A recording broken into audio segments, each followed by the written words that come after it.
may table na malapit. May matanda dun na nakatingin sa'min ng matagal. Parang nag-uusap pa rin kami. Natagalan siguro siya kasi hindi namin siya pinapansin. Ang ginawa niya, kinatok niya yung table na inuupuan niya. Kinatok niya to caught our attention. Nung kinatok niya, napatingin kami. So sabi niya, "Fresh grad ba kayo? Parang 4 years grad ba Wait kayo?" lang, sandali. Sabi ko, "Opo." Yung opo na natatakot like, "Opo." Gano'n. Sabi niya, "Gusto mo ba mag-manager dito?" Yun yung sinabi niya sa'kin. 'Di ba? Weird 'di ba? So nung time na yun sabi ko sa friend ko, "Natatakot na kami." Kasi parang, "Hala, ano bang sinasabi nitong matandang 'to?" Ganyan.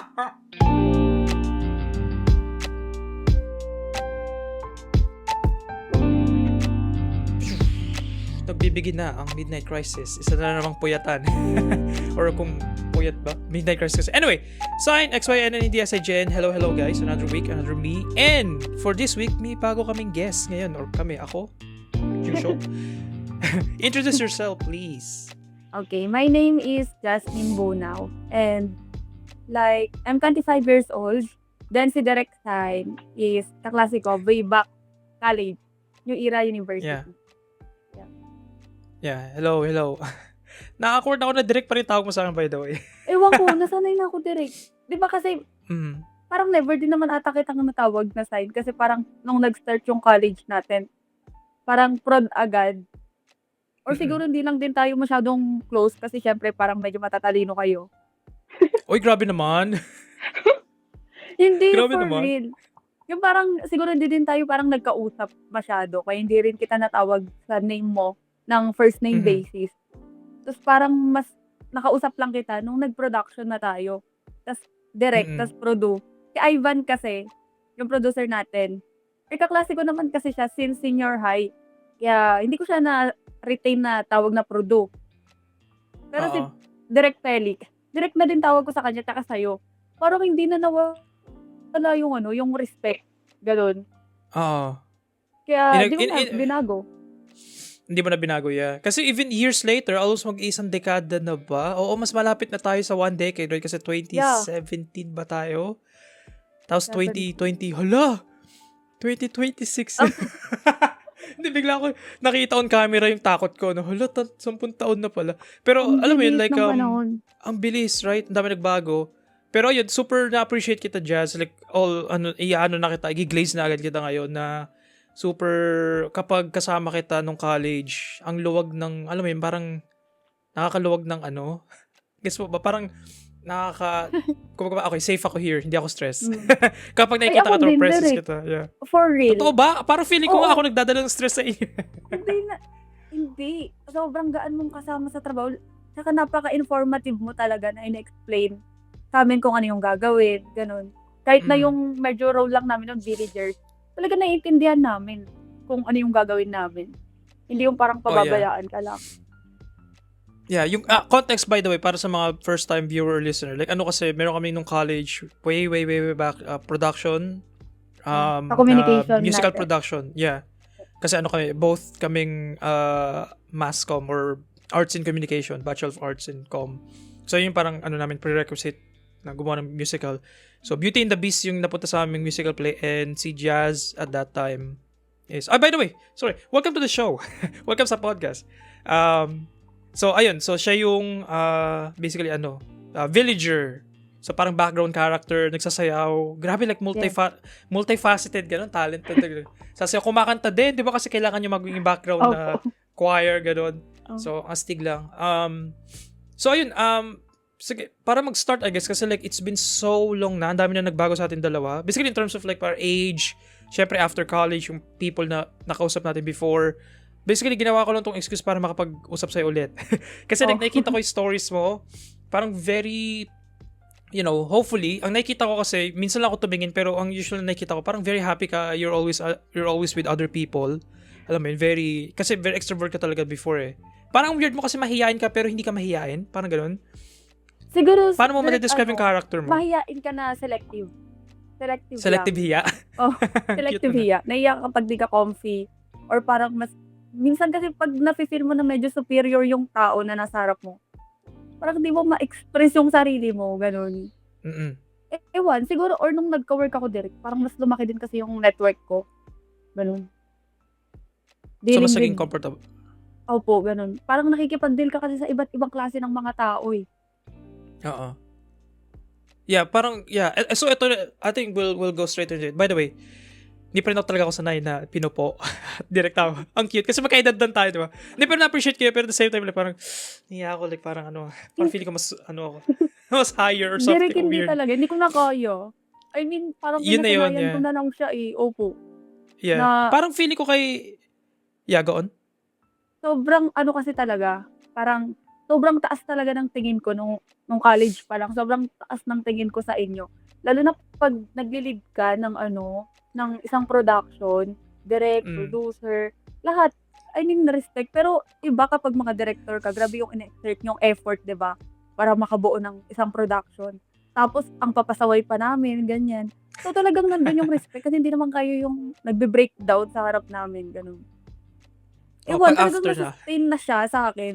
Hindi ko na siya Mm. matatanggal, ever. I Direkta guess, na I guess talaga ever na sa'kin. yan. Ang cute. Okay. I appreciate ko yun. Nakaka-humble. Nakaka-humble. Pero like, parang meron tayong kaklase, isplo ko si John Ron. I think, hindi name, nilabas yung Ah, name eh. Ang tawag ko sa kanya, oo. Ma. Hanggang ngayon, mama pa Ma rin tawag ko sa kanya. Kasi nasanay na rin ako. I guess yun yung nafe-feel mo, right? Like, parang hindi na nag-stick yung pangalan niya, nag-stick na yung parang tawagan niyo nung college. Oo, direct. Parang Yung ganun. parang hindi mo na matanggal sa sistema mo or kahit na Mm-mm. parang ilang taon na yung lumipas, hindi na siya mababago kasi parang ang awkward naman kung baguhin mo pa. Yeah, yun nga. Parang ibang tao na yung kausap mo or ka-interact mo Mm. kapag iba na yung pangalan niya. Kasi yung si John Ron yung parang, ano ba, president natin?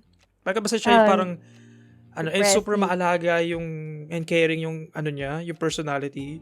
So Mm. eventually naging paano ewan ko pa ba't naging tawag na actually lahat tayo karamihan man tawag sa kanya, di ba? Kay Anong John Ron. I tawag don't ko know sa why, kanya? parang ewan ko kung tawag mo, pero ako personally, yun yung naging tawag sa kanya, Ma. Ma. Ay. So hanggang sa Siguro direct nasanay na, I ano guess. din, sobrang responsible kasi niya, eh, 'no? Parang Mm. nagiging ano na, monitor ng klase, ganyan. Yun, Kaya monitor yung siguro tawag natin, yeah. Head monitor or something, mo yeah. Yeah. monitor. Tapos ang dami niyang sobrang convenient kasi minsan, ang dami nasalban niya tayo kasi 'di ba may mga assignment tayo, basta may mga pinapasa tayong siya yung ako na bahala, like sobrang laking tulong niya talaga sa college natin, so na-miss ko siya. So, shoutout sa'yo, John Ron, kung nasa ka man nakikinig ka ngayon. I think happy naman siya. Pero anyway, okay, let's get back to you. So, anyway, gusto ko lang mag-catch up sa'yo. So, kasi like medyo hindi tayo sabay nag-graduate, right? Medyo like Hindi ba? nalate ako ng ilang taon. Yeah, nalate ako ng ilang taon kasi hindi ako nag-stop ako nung During nag-pandemic. Hindi pandemic? ako Ah, yeah, hindi okay. yung 2020 hindi na ako nakasabay sa inyo noon. So I guess nauna na kayo. So Wait, ngayon so hindi since ko lang then, nalaman direct. True ba? yeah.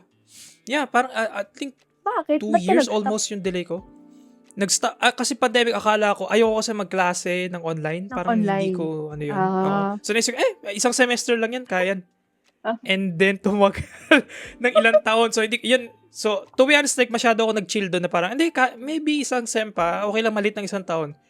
And then tumagal pa rin. So naisip yung parents ko that time, okay, maybe mag-enroll ka na. Parang oo. maybe mag-enroll ka na kasi like isang taon na eh, ang Hmm, tagal na, wala nang nangyayari. So parang ganoon.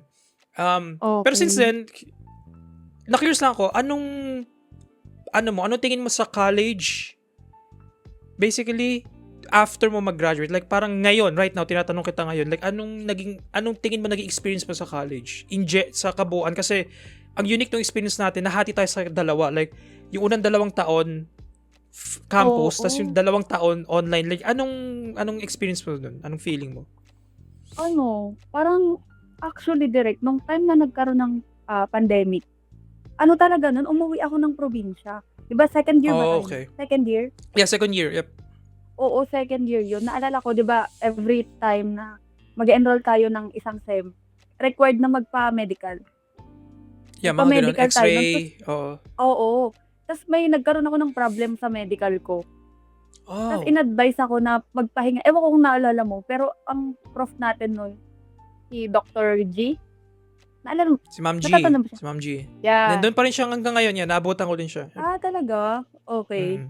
nice. Ayun direct nung after nun, in-advice ako na magpahinga ng 2 weeks. Tas nung pagpahinga ko, umuwi ako ng probinsya, pagbalik ko dito sa Quezon City, parang kakapasok ko pa lang, biglang nag-lockdown. So, nung time na yun, medyo ano siya sa'kin, medyo pabor. I mean, kung titingnan ko yung college life ko, medyo pabor siya na hindi. Kasi nung college tayo, parang ano siya sa'kin, parang wala kasi ako masyadong friends eh. Or meron akong certain na kinabibilungan na grupo, pero I don't think na matuturing ko sila parang super best friend. Gano'n. If you know what I mean, yung parang, ano siya, siguro kasi hindi, ako yung KJ. Hindi kasi ako makasabay sa inuman nila or sa pag Yung nag-hangout mga ganun sila. trip. Opo, Mm-mm. ganun. Though parang nasi-feel ko naman na friend nila ako, pero parang ako kasi yung dinetouch ko yung sarili ko kasi alam kong hindi Mm. ako makakasabay sa kanila, magiging KJ lang ako. Ganun. Kaya parang more on lang, parang blessing in disguise. Kasi parang pumapasok lang ako nun, nandun lang din ako. Kasama ko sila pero gets mo ba? Yung pumapasok ka lang pero Yeah, nandun ka lang. Mag-uusap lang parang kayo pag school friends kailangan. lang. Yeah. Pag kailangan, Oo. oo. Parang medyo lang, parang dumaan lang siya sobrang bilis lalo na 2 years. Yung first year okay pa eh. Kasi parang medyo nagmingle-mingle pa tayo lahat, parang naghahanap pa tayo ng home na friend. Pero nung Yep. mga tumagal-tagal, parang feeling ko established na sila sa friendship nila, parang naiwan ako, ganun. So ngayon, Naiwan ka. hindi, siguro ako yung umalis, ganun. Mm. Kaya, pero marami akong natutunan kahit sobrang iksi lang nung college na natin, yung face to face. Pero, saan nga ako? Dun sa friendship. Hindi ka na makapagsabayan sa alak nila. Oo, direct, yun talaga. Yun talaga yung parang, pakiramdam ko kasi, yung sabi ko kanina, nagiging KJ ako. Kaya parang, unti-unti kong dinetouch yung sarili ko sa kanila. Kasi ayoko naman yung parang nagmumukha akong kontrabida. Or parang, every time na may gala, ako na lang lagi yung i-consider na bawal dito kasi hindi ako nag-iinom, parang ganun. So, Mm-mm. siguro yung online class, naging pabor na rin siya. Tapos, after kasi nung, na yun direct, nung face-to-face, nagpalipat-lipat na rin ako ng block. Hindi na ako Hindi nag-stick ka na sa nag-stick sa isa. Opo, naikot na rin ako sa lahat. So, parang nadaanan ko din maging kaklase lahat. Tapos, Aha. parang mas lumaki din yung network ko nung college. It's just that, parang civil lang sa isa't isa. Mm-mm.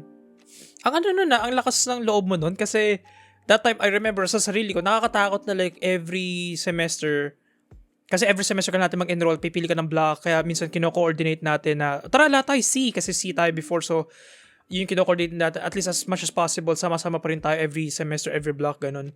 So like, para sa akin, nakakatakot Opo. na iba yung may ibang tao kasi at one point, nung second sem ng first year, nagkaroon ng hindi naman malaking drama, pero alam mo yung idea na like, ang dami kasing lumipat sa C kasi parang maluwag daw yung chismis kasi na umiikot around na, maganda sa Oo. C kasi like, ma-friendly daw yung tao.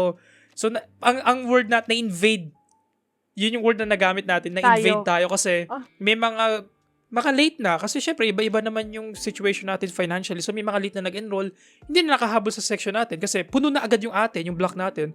So ano, medyo may tampo, hindi maganda yung mindset. To be honest, hindi maganda yung mindset ko din that time na ano to, mga invaders na to, like, tinan mo, wala yung mga kaklase natin na oo. gusto natin maging kaklase, gano'n.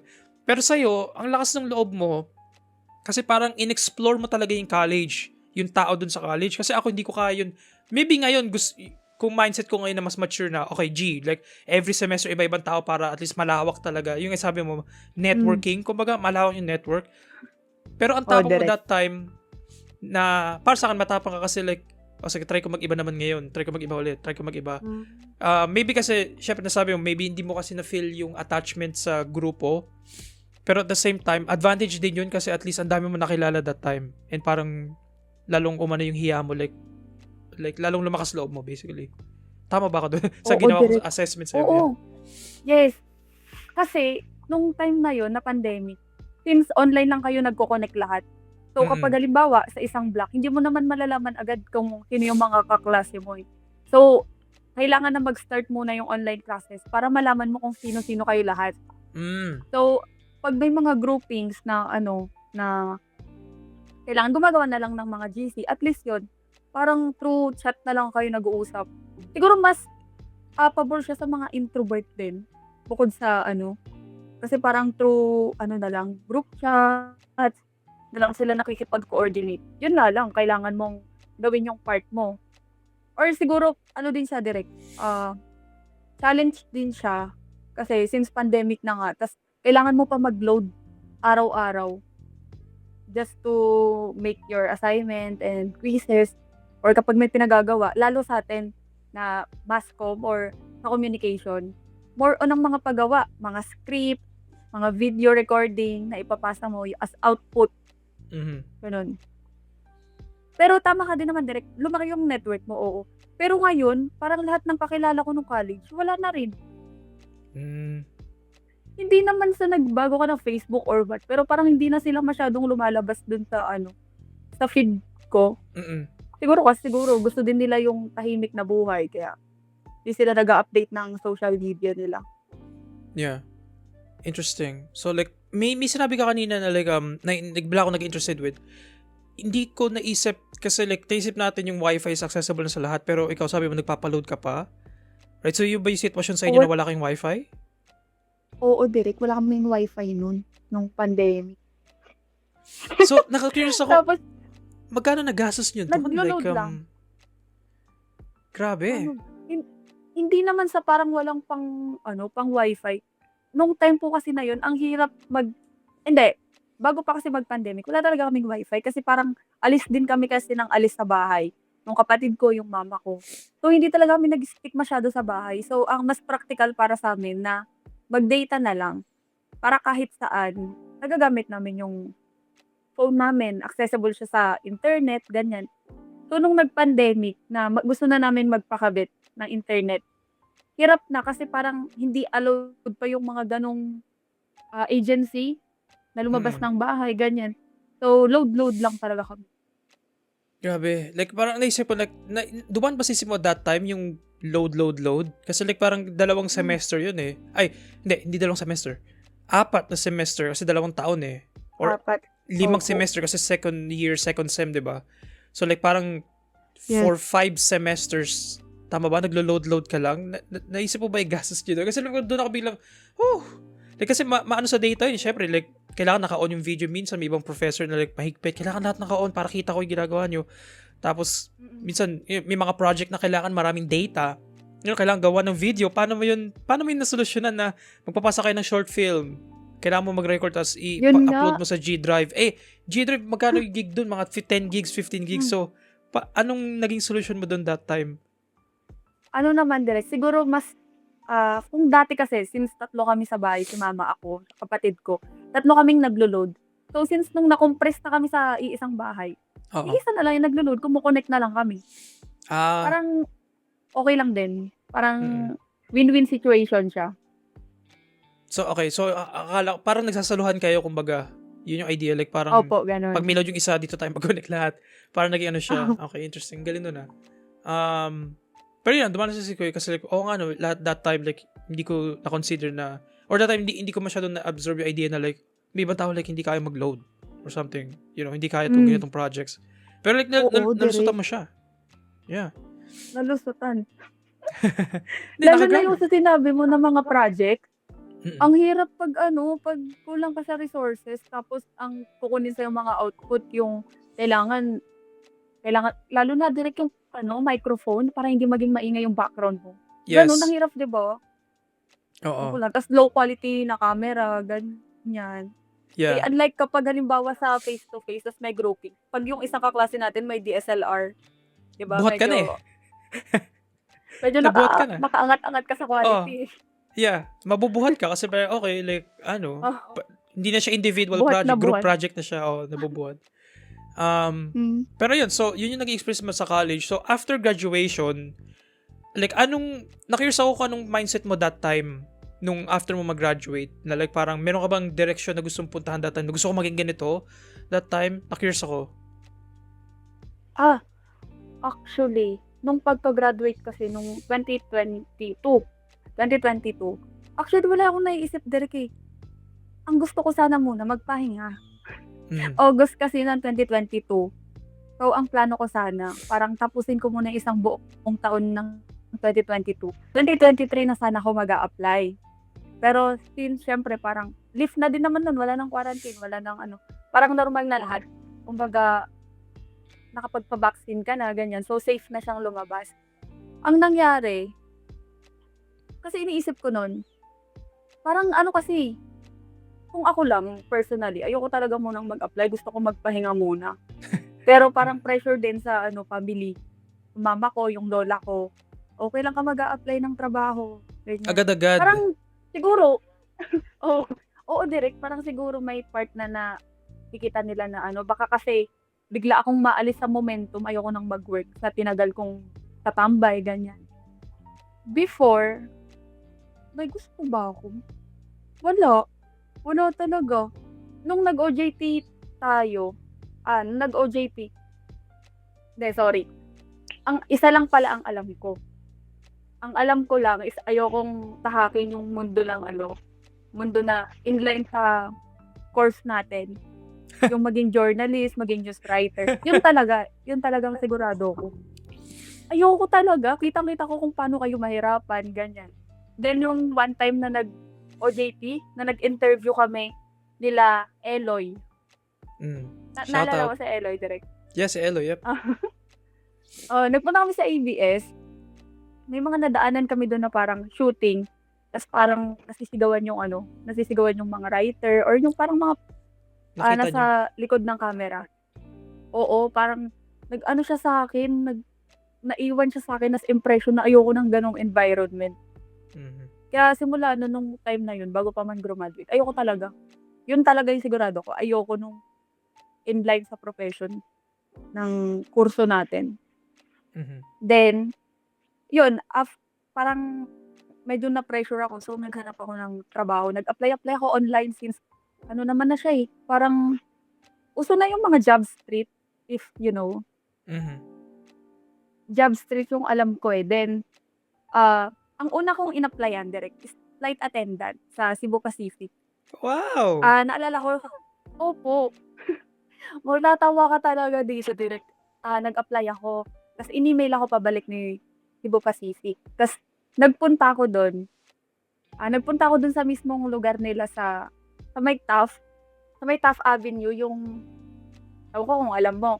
Basta pagbaba ng Taft Avenue na MRT, parang sasakay ka pa ulit. Nag-taxi na lang ako noon eh.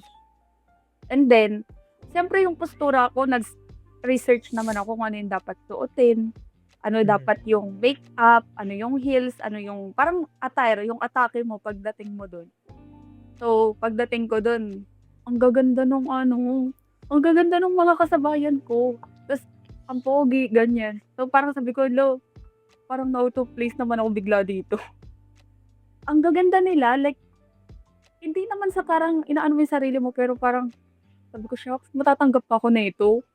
Ganon. Tapos, ang nangyari, edi parang pinako yung application ko. Yung nag-a-assist doon, parang line up lang kami direct. Sabi niya.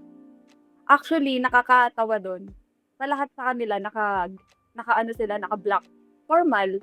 Ang sinuot ko nun kasi, may nakita ko sa online na para maiba yung atake mo, mag-red ka. Naka-red ako na Stand out ka, yeah. Naka-red ako. Opo. Papansin, di ba? Tapos pinapila lang kami ng coordinator. Ano ba?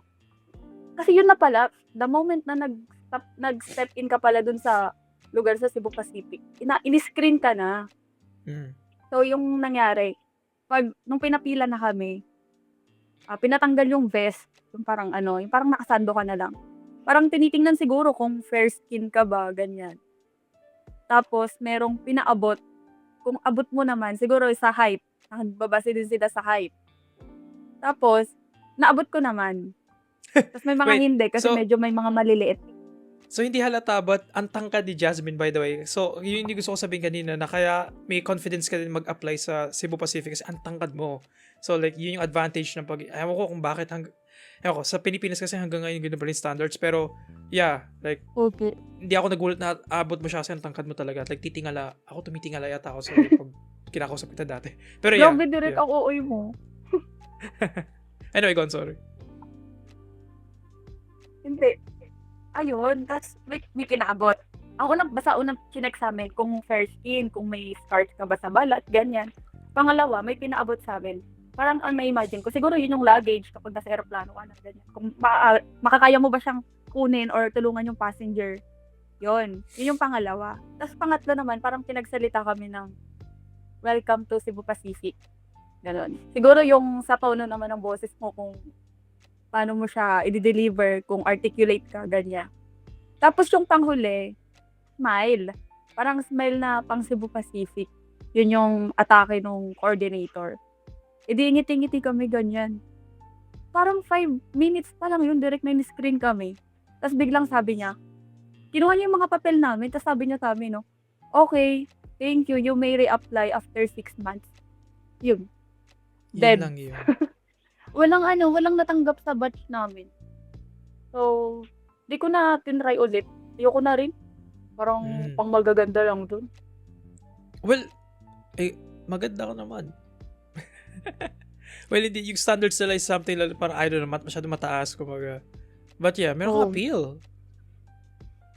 Sorry.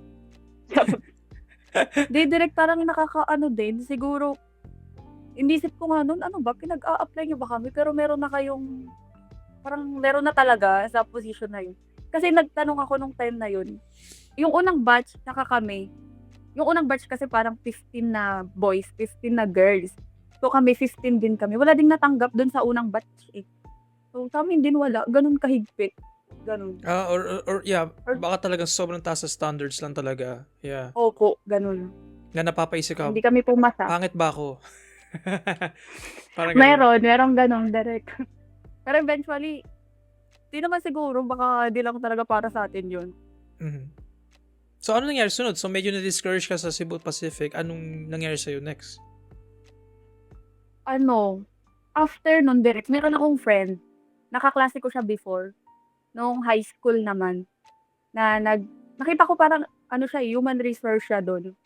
Sa Chowking. Pwede ba magbanggit? Yeah, Yun. pwede. Hindi naman kami sponsored ng Ayun. Mahirap lang yung podcast, hindi kami sponsored ng big Please, Jollibee, sponsor us. Anyway, go on, sorry. Ayun, nakita ko na parang human resource siya dun sa Chowking. Na nag-hire siya ng, crew. Tapos parang sabi niya parang nakalagay pa doon, minimum wage. Can start anytime. Ganyan. Kompleto na ako ng requirements ko. Dirikit. So parang nag-set pa ako. Sabi ko, hiring pa ba? Parang gusto ko na din mag-settle nun sa ganon. Kasi parang sabi ko, minimum wage. Kasi fresh grad naman ako, pwede na siguro to. Ganyan. Tapos message ko siya. Parang unfortunate yung branch na malapit na gusto kong applyan, hindi siya available. Kaya, parang sabi ko, sige, antay na lang ako kapag may malapit. Doon mo na lang ako i-message. Since may conversation naman kami sa messenger. Then, after nun, parang hindi na din siya nag-update sa akin. So, siguro ba nang nag-open na malapit. Then, lumipas yung 3 buwan, direct, na wala akong trabaho. August, September, October, November.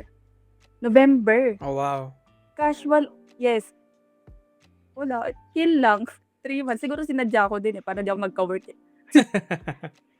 Tapos, ang nangyari, casual lang. Ako kasi direct, kahit nung senior high school pa, nung college, even college, McDo bias talaga ako. Oh. Nakakasama ka ba pag nagma-McDo before? Minsan from time, yeah. Pero alam ko, pag lunch, nagma-McDo tayo. Di ba? Lunch. Tapos naglalakad ako pabalik kasi ayokong gumastos ng tricycle pabalik sa sa campus. So, sabi ko, hindi, mauna na kayo, lakad-lakad ako. Kasi kaya pa naman ng time eh. Yun siya. Tapos, I have this friend, si Evangelica. Klase ko siya nung high school din. Na mahilig naman siya direct sa Jollibee. Yun. So, McDo talaga ako ever since. So, ang kwento, tatawa ako. Ang kwento kasi, nasa mall kami. Basta nasa mall kami. Tapos, nung nagtanungan kami kung saan kami kakain, syempre hindi pa naman masyadong introduce namin nun yung mga fine dining. Parang, ang nasa, pa lang namin nun, mga fast food. Tsaka yun lang naman din kasi yung afford nung time na yun. Yeah. So, parang nag-aya siya, sabi niya, "Saan tayo kakain?" Parang sabi ko, "Siyempre sa McDo." Sabi ko. Nung time na yon, yung McDo tsaka Jollibee magkatapat lang. So, ang usapan namin, since ang gusto niya kasi nung time na yun, Jollibee. Sabi niya, "Sige, mag-take out ka na lang." Tapos nakita kasi namin yung couch dun sa Jollibee na yun. Maganda yung couch. So, sabi namin, magiging comfy kami dun. So, nag-take out ako sa McDo. Tapos nung pag-order ko, dumiretso kami sa Jollibee. Dun naman siya umorder. Ina-accept naman nila yung outside food basta umorder ka. Ganon. So, yung atake dun, kain kami ng ganyan. Casual lang, nakain. Tapos, kwentuhan. Tapos, meron, di ba ito yung table namin direct. Dun sa side, malapit, may table na malapit. May matanda dun na nakatingin sa amin ng matagal. Okay, Weird, creepy. diba?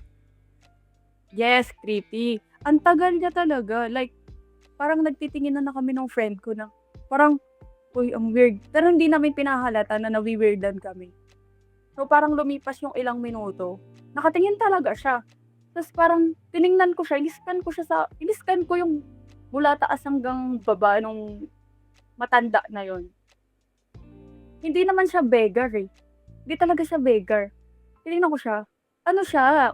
Kasi may car keys siya sa bulsa eh. Sabi ko, ay, mayaman. Talagang ginudge Sabi na ko, agad, ay, no? Okay, hindi to namamalimos kasi may susi eh. may susi siya ng sasakyan, direct. Tapos, parang nag-uusap pa rin kami. Natagalan siguro siya kasi hindi namin siya pinapansin. Ang ginawa niya, kinatok niya yung table na inuupuan niya. Kinatok niya to caught our attention. Okay. Really? Okay. Tapos, tawag dito, nung kinatok niya, napatingin kami. So, sabi niya, fresh grad ba kayo? Parang 4 years grad ba Wait kayo? lang, sandali. Sobrang creepy niya guy na yan, ah. Titigan kayo habang kumakain. Sobra. Kinatok niya, like, tapos nung time na napansin niya hindi kayo pinapansin, tinanong niya Yes. kayo na, fresh graduate ba kayo? Like, ano yan? Sino? Umalis ka sa akin. Guard, please pick up kung sino ba to. Oo. What the heck? Ang creepy niya talaga. Eh, syempre, usong-uso na yung mga scam nun direct, di ba? Yeah. Hindi ka naman yung para magtiwala ka agad. Pero, paano niya alam na fresh graduate kayo? Paano niya na ano yun? Like, sobrang creepy na. Di para sa akin, so far, Yun di ko nga pa alam yung po. kwento, pero like, so far sa kwento mo, like, parang, okay, bro, back out. Ang creepy niya, tas dalawa pa kaming babae direct. True. So, yun. After nun, nung sinabi niya, fresh grad ba kayo? Tapos pabulong na pang sinasabi na parang para walang ibang makarinig. So, di ba, mas creepy siya. Sabi ko, ano ba itong ginagawa na ito? Ganon yung atake niya. Tapos, yung friend ko nun, hindi siya 4 years grad. Ano siya, sa BPO siya ever since pag-graduate namin ng high school. Hanggang ngayon, nasa BPO company. Wow, working student. Hindi siya Wow. ano siya direct, nung una nag-working student, pero nung siyang mag-work, tinuloy-tuloy na niya, hindi na siya bumalik sa pag-aaral. Yon. So, X na siya sa 4 years grad. So, ako na lang, nung time na yun, kakagraduate ko lang. 3 months nga lang akong tambay, pero 4 years grad. E di, sabi ko, opo. Yung opo na natatakot, like, opo. Ganon. Sabi niya, gusto mo ba maging manager? Sabi niya. Ano yun? Ano to? Parang ano? Like, what's happening? Like, okay? Direct, for real. Sabi ko, ha? Sabi niya, gusto mo mag-manager dito? Yun yung sinabi niya sa akin. Diba? Weird, diba? So, nung time na yon, sabi ko sa friend ko, natatakot na kami. Kasi parang, ano bang sinasabi nitong matandang to? Ganyan. Tapos, sabi niya, sa akin to. Sabi ko, nabaliw ata to. Ganun yung nasa utak ko nun for real. I mean, sorry po. Pero yun talaga. Kasi syempre, This is bata pa so naman ako nun. weird. Akin to. Fresh graduate ka. Gusto mo maging manager? Like, lahat doon sinasabi mo, kuya, please, HR, guard, pakipick up po siya. Pakidampot. Ayun. Tapos, ang nangyari nun, sabi niya, may resume ka dyan, send mo sa akin. Ganon siya kabilis. So sabi ko nun, parang sinasakyan na lang naman siya ng friend ko kasi matanda na siya. Sabi ko, "Ay wala pong dala, eh." Sabi niya, "Hindi, gawa ka na ngayon, send mo sa'kin." Sabi niya.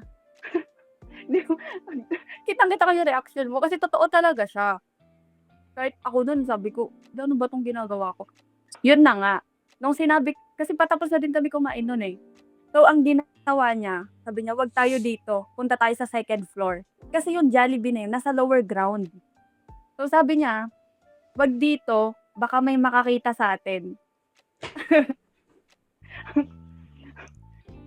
Ayun, Bakit tapos sumunod ka? Mo sabi, sumunod ka.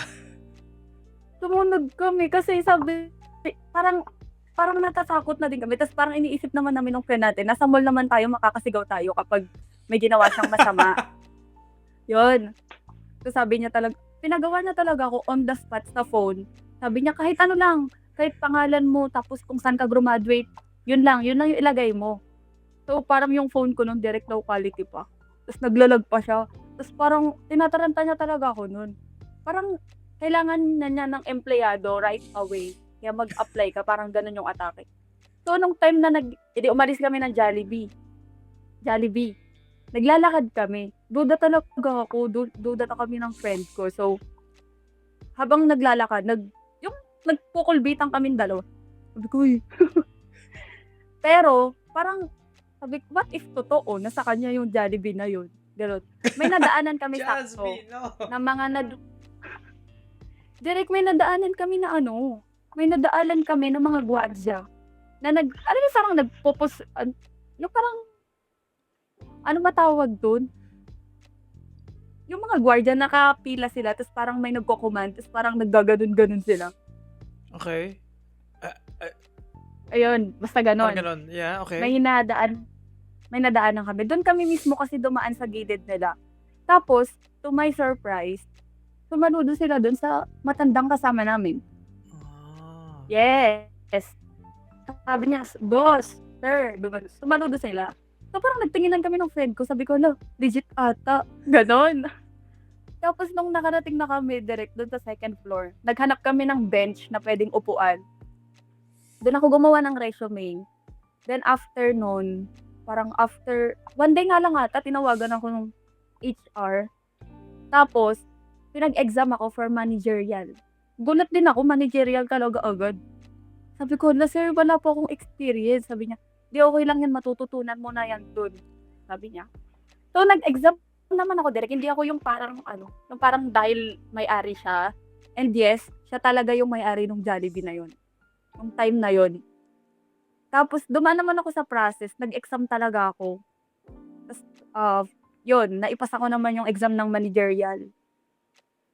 Tapos, yun, I got the job. Holy. Pero sobrang hirap, direct. Wait lang. Sobra. Okay.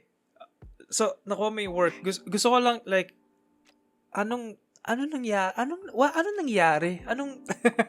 Kasi tinatry kong i-observe ngayon eh. So, kumain kayo, magkaaway kayo, Yes. I mean Jollibee, mas gusto mo yung McDo, to the point na nag-take out ka ng McDo para kumain sa Jollibee, at doon ka lang kumain sa Jollibee kasi maganda yung Yes. upuan compared sa McDo. Alam mo, like, parang yung idea na like, tapos nakita ka, sa dami-dami ng taon dumaan doon sa buong araw, na dumaan doon, sa buong shift na yun, kayo yung tinitigan, I guess may iba pa siyang tinitigan na iba, pero Yes. like, yun yung inassume ko, ba't kayo yung tinitigan nung araw na yun? To the point na na-frustrate siya na hindi nyo siya pinansin, kaya napapansin siya, tapos lumapit siya. Ang una niyang tanong sa inyo, "Hoy, bata," sorry, tinagay ko yung bata, "Hoy, fresh graduate ba kayong dalawa? Gusto siya maging manager?" Like, akin to Jollibee. Gusto ko, like, tapos to the point na hinatid kayo sa second floor at sinabi sa inyo, "Tara doon tayo sa second floor," para walang makakita, at sumama kayo. At for some reason, sa dami-dami na nangyari doon, ikaw yung napili. Anong na-feel mong... hindi ko siya ma-absorb ngayon, pero sobrang baffled lang ako sa sitwasyon. Like, parang basically, sa game, binigyan ka nung laro ng prize. Alam mo, like, parang Yes. wala kang ginagawa, Opo. wala kang raffle na pinili, pero like, Ang okay, nakakatawa parang dun, pinili ka, siya yung magiging maswerte ngayong araw. Bibigyan natin siya ng swerte. Kasi ang plano mo na that time, crew member. Right? Maging crew kasi ganun usually Yes. yung, paakyat ka, crew, and Mm. then parang pag napansin ka, pwede ka, i-recommend ka ng manager, pero in-skip mo yun. And nakapagpahinga ka ng 3 months kasi sabi mo gusto mo magpahinga. So parang in a way, medyo, parang kumbaga parang perfect yung nangyari sa'yo. So, paano mo siya na-absorb? Paano mo siya sa utak mo? Na-explain yung ganong events na yun? Sobrang grateful, direct. Though nung umpisa, nung time na hindi pa ako sure kung talagang maipapasa ko ba lahat ng exam. Kasi sobrang daming exam for managerial. Parang sobrang grateful kasi nalaman-laman ko, sobrang hirap pala mag-apply ng for managerial. Kailangan mong pumila ng napakahabang pila para maging management trainee ka ng isang kumpanya. Yun. So, parang sobrang hindi rin talaga makapaniwala. Plus, alam mo yung kinakain ko, di ba? Kalaban pa nung time na yun. True, yeah, yun yung Then, naisip parang ko, yeah. na-prove ko direct. Nung time na yun, kaya pala sinasabi niya na para walang makakita. Kasi, parang kasi ang lagi niyang ginagawa, nag-outsource siya dun sa mga customer. Doon niya lang nakukuha yung mga manager niya, pero hindi nagtatagal. Kasi parang hindi dumadaan siguro sa screening, sa tamang screening, ganun. Kasi yung parang, after kasi nung direct, hindi na ako na-interview, kana yung mismong nag-interview sa akin. Tapos pinagpasa niya ako, tapos hired na agad. As long na ipapasa ko yung exam, mag-go on ako sa pagiging manager. Wow. Ganun yung atake. So, tinanong mo ba siya kung bakit ikaw yung, ano yung character, ano yung aura mo that time kung bakit siya lumapit sa'yo? Like, nagkaroon ba kayo ng discussion about that? Kasi sobrang astig nun and medyo creepy, kasi, dapat could have been handled better sa niya. Pero like, parang grateful kayo, pero like, natanong mo ba siya or at least natanong mo sa sarili mo, bakit ako? Right? Kasi like, medyo wacky, pero medyo astig and sobrang, alam mo, like, parang talagang divine intervention na binigay sa'yo ng nakakataas na ito, bibigyan kita ng trabaho. Parang ganun yung nangyari. Parang yun yung nangyari. So, nakausap mo ba siya about it? Bakit ako yung nilapitan niyo or bakit gusto niyo ako? Anong nakita niyo sa akin? Kumakain ako ng McDo. Yes, direct na tanong ko siya. Nung time na, kasi nung una na magkakilala kami, ang pinapatawag niya sa akin sa kanya, Mr. ganito. Then nung na-hire na ako, nung nag-duty na ako, sabi niya sa akin, sir na lang tawag mo para much closer. Ganon. Tapos nung time na nakakausap ko naman na siya, sir, pwedeng tanongin kung bakit po ako yung ganyan. So sabi niya, that time kasi direct, naka-dress po ako. Polka dots. Yeah, alam ko nga may picture pa kami nun eh. Polka dots na Tapos parang sabi niya, parang ang liwanag daw tingnan nung dress ko. Tapos parang sabi niya, polka dots, swerte daw sa negosyo, ganyan. So parang nagkataon, nagsuot ako ng dress na ganun. Kaya ako yung nilapitan niya. Then parang sabi niya, sumakto kasi 4 years grad ako, naghahanap din ako ng trabaho, ganun. Parang sumakto siya sa lahat ng hinahanap niya. Kaya ako yung nilapitan niya. Di ako mag-get over dun sa events yan. Ang astig, Jazz. Like parang, Sobra. yung mga decision mo, at that time, yung decision na parang wala naman sa'yo, alam mo, like parang literal na decision, hindi siya decision, parang, okay, alis ako yun, hangout ako with my friend, anong kayo susuotin ko? Parang hindi siya decision na kailangan pag-isipan ng mahigpit, like, okay, ito, I guess ito, parang ganun. And then, yun yung nag-push sa'yo, or yun yung yung parang, alam mo, in a way, yun yung naging daan para makakuha ka ng Para first magka-work. job, magka-work, basically, nang hindi mo siya hinahanap, ikaw ang hinahanap ng work. Nung may-ari nung franchise na yun. Like, that's so, ang astig. Congrats. Wala akong sabi ko congrats and I'm happy for yun na nangyari sa'yo. Yun, sobra talaga. Sobrang grateful ako direct. Though kahit nung time na yun, sabi ko siya, totoo ba to? Totoo bang nangyayari to? Ganyan. Tapos kapag pinakwento ko siya sa family ko before, kasi sobrang excited ako kasi first job mo, tapos ganun. So lahat sila parang, push, parang support. Sige, kayanin mo yan, maganda yan. Tapos, not to mention na, ewan ko lang pero para sa akin, Jollibee ang pinakasikat na fast food chain dito sa Pilipinas. Tapos, doon ka mapupunta ka agad sa napakalaking brand. Ganon, kilala pa. Nationwide. So, sobrang saya. Sobrang laki ng growth na magtrabaho sa ganong kumpanya. So, I guess tayo, I guess di siya nationwide, worldwide, kasi dito bandang New York, and Yes. dito sa New Jersey, buti na Opo. lang, thankful ako na malapit lang kami sa Jollibee. Kaya hindi ako masyado na homesick din eh, Wow. nakatulong yun. Kasi malapit-lapit lang kami sa Jollibee. So, pag crave nung, nung mga relatives ko here yung Jollibee, magdadrive lang sila, tas uwi ng Jollibee. So, nakatulong siya para hindi ko ma-feel na like, ang namimiss ko mang inasal. Na nasa malayo ka. Yeah, ang namimiss ko. Wow. May mga inasal din dyan. Wala. Yun yung namimiss ko. Yun yung gusto ko. Okay. Yun yung Yun yung gusto namimiss kong- mo. Yes, yung only rice, tapos yung barbecue nila. Chicken oil, Sarap. pecho, PM2, spicy. Yes. Anyway, sorry. Kabisado. Nalista ko yung gusto ko. Anyway, sorry. So, going back sa'yo. Napano ko eh.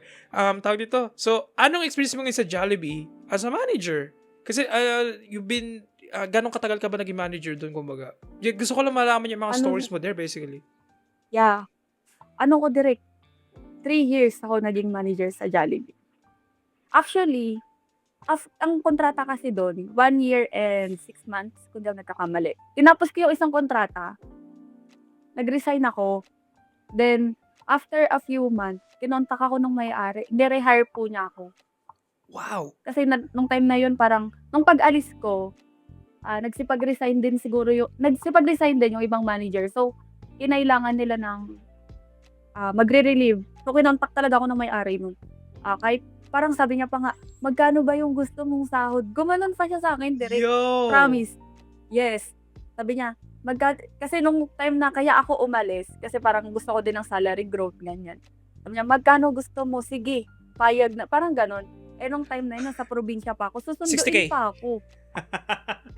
Susulitin ko na, 60K. Actually, Payag siya 100. agad. Okay, wow. Actually, So, sinabi mo yung ang gusto sabi mo? ko, Tinaasan mo? sabi ko, tinaasan ko. Yes! Sabi ko, hello po, babalik lang.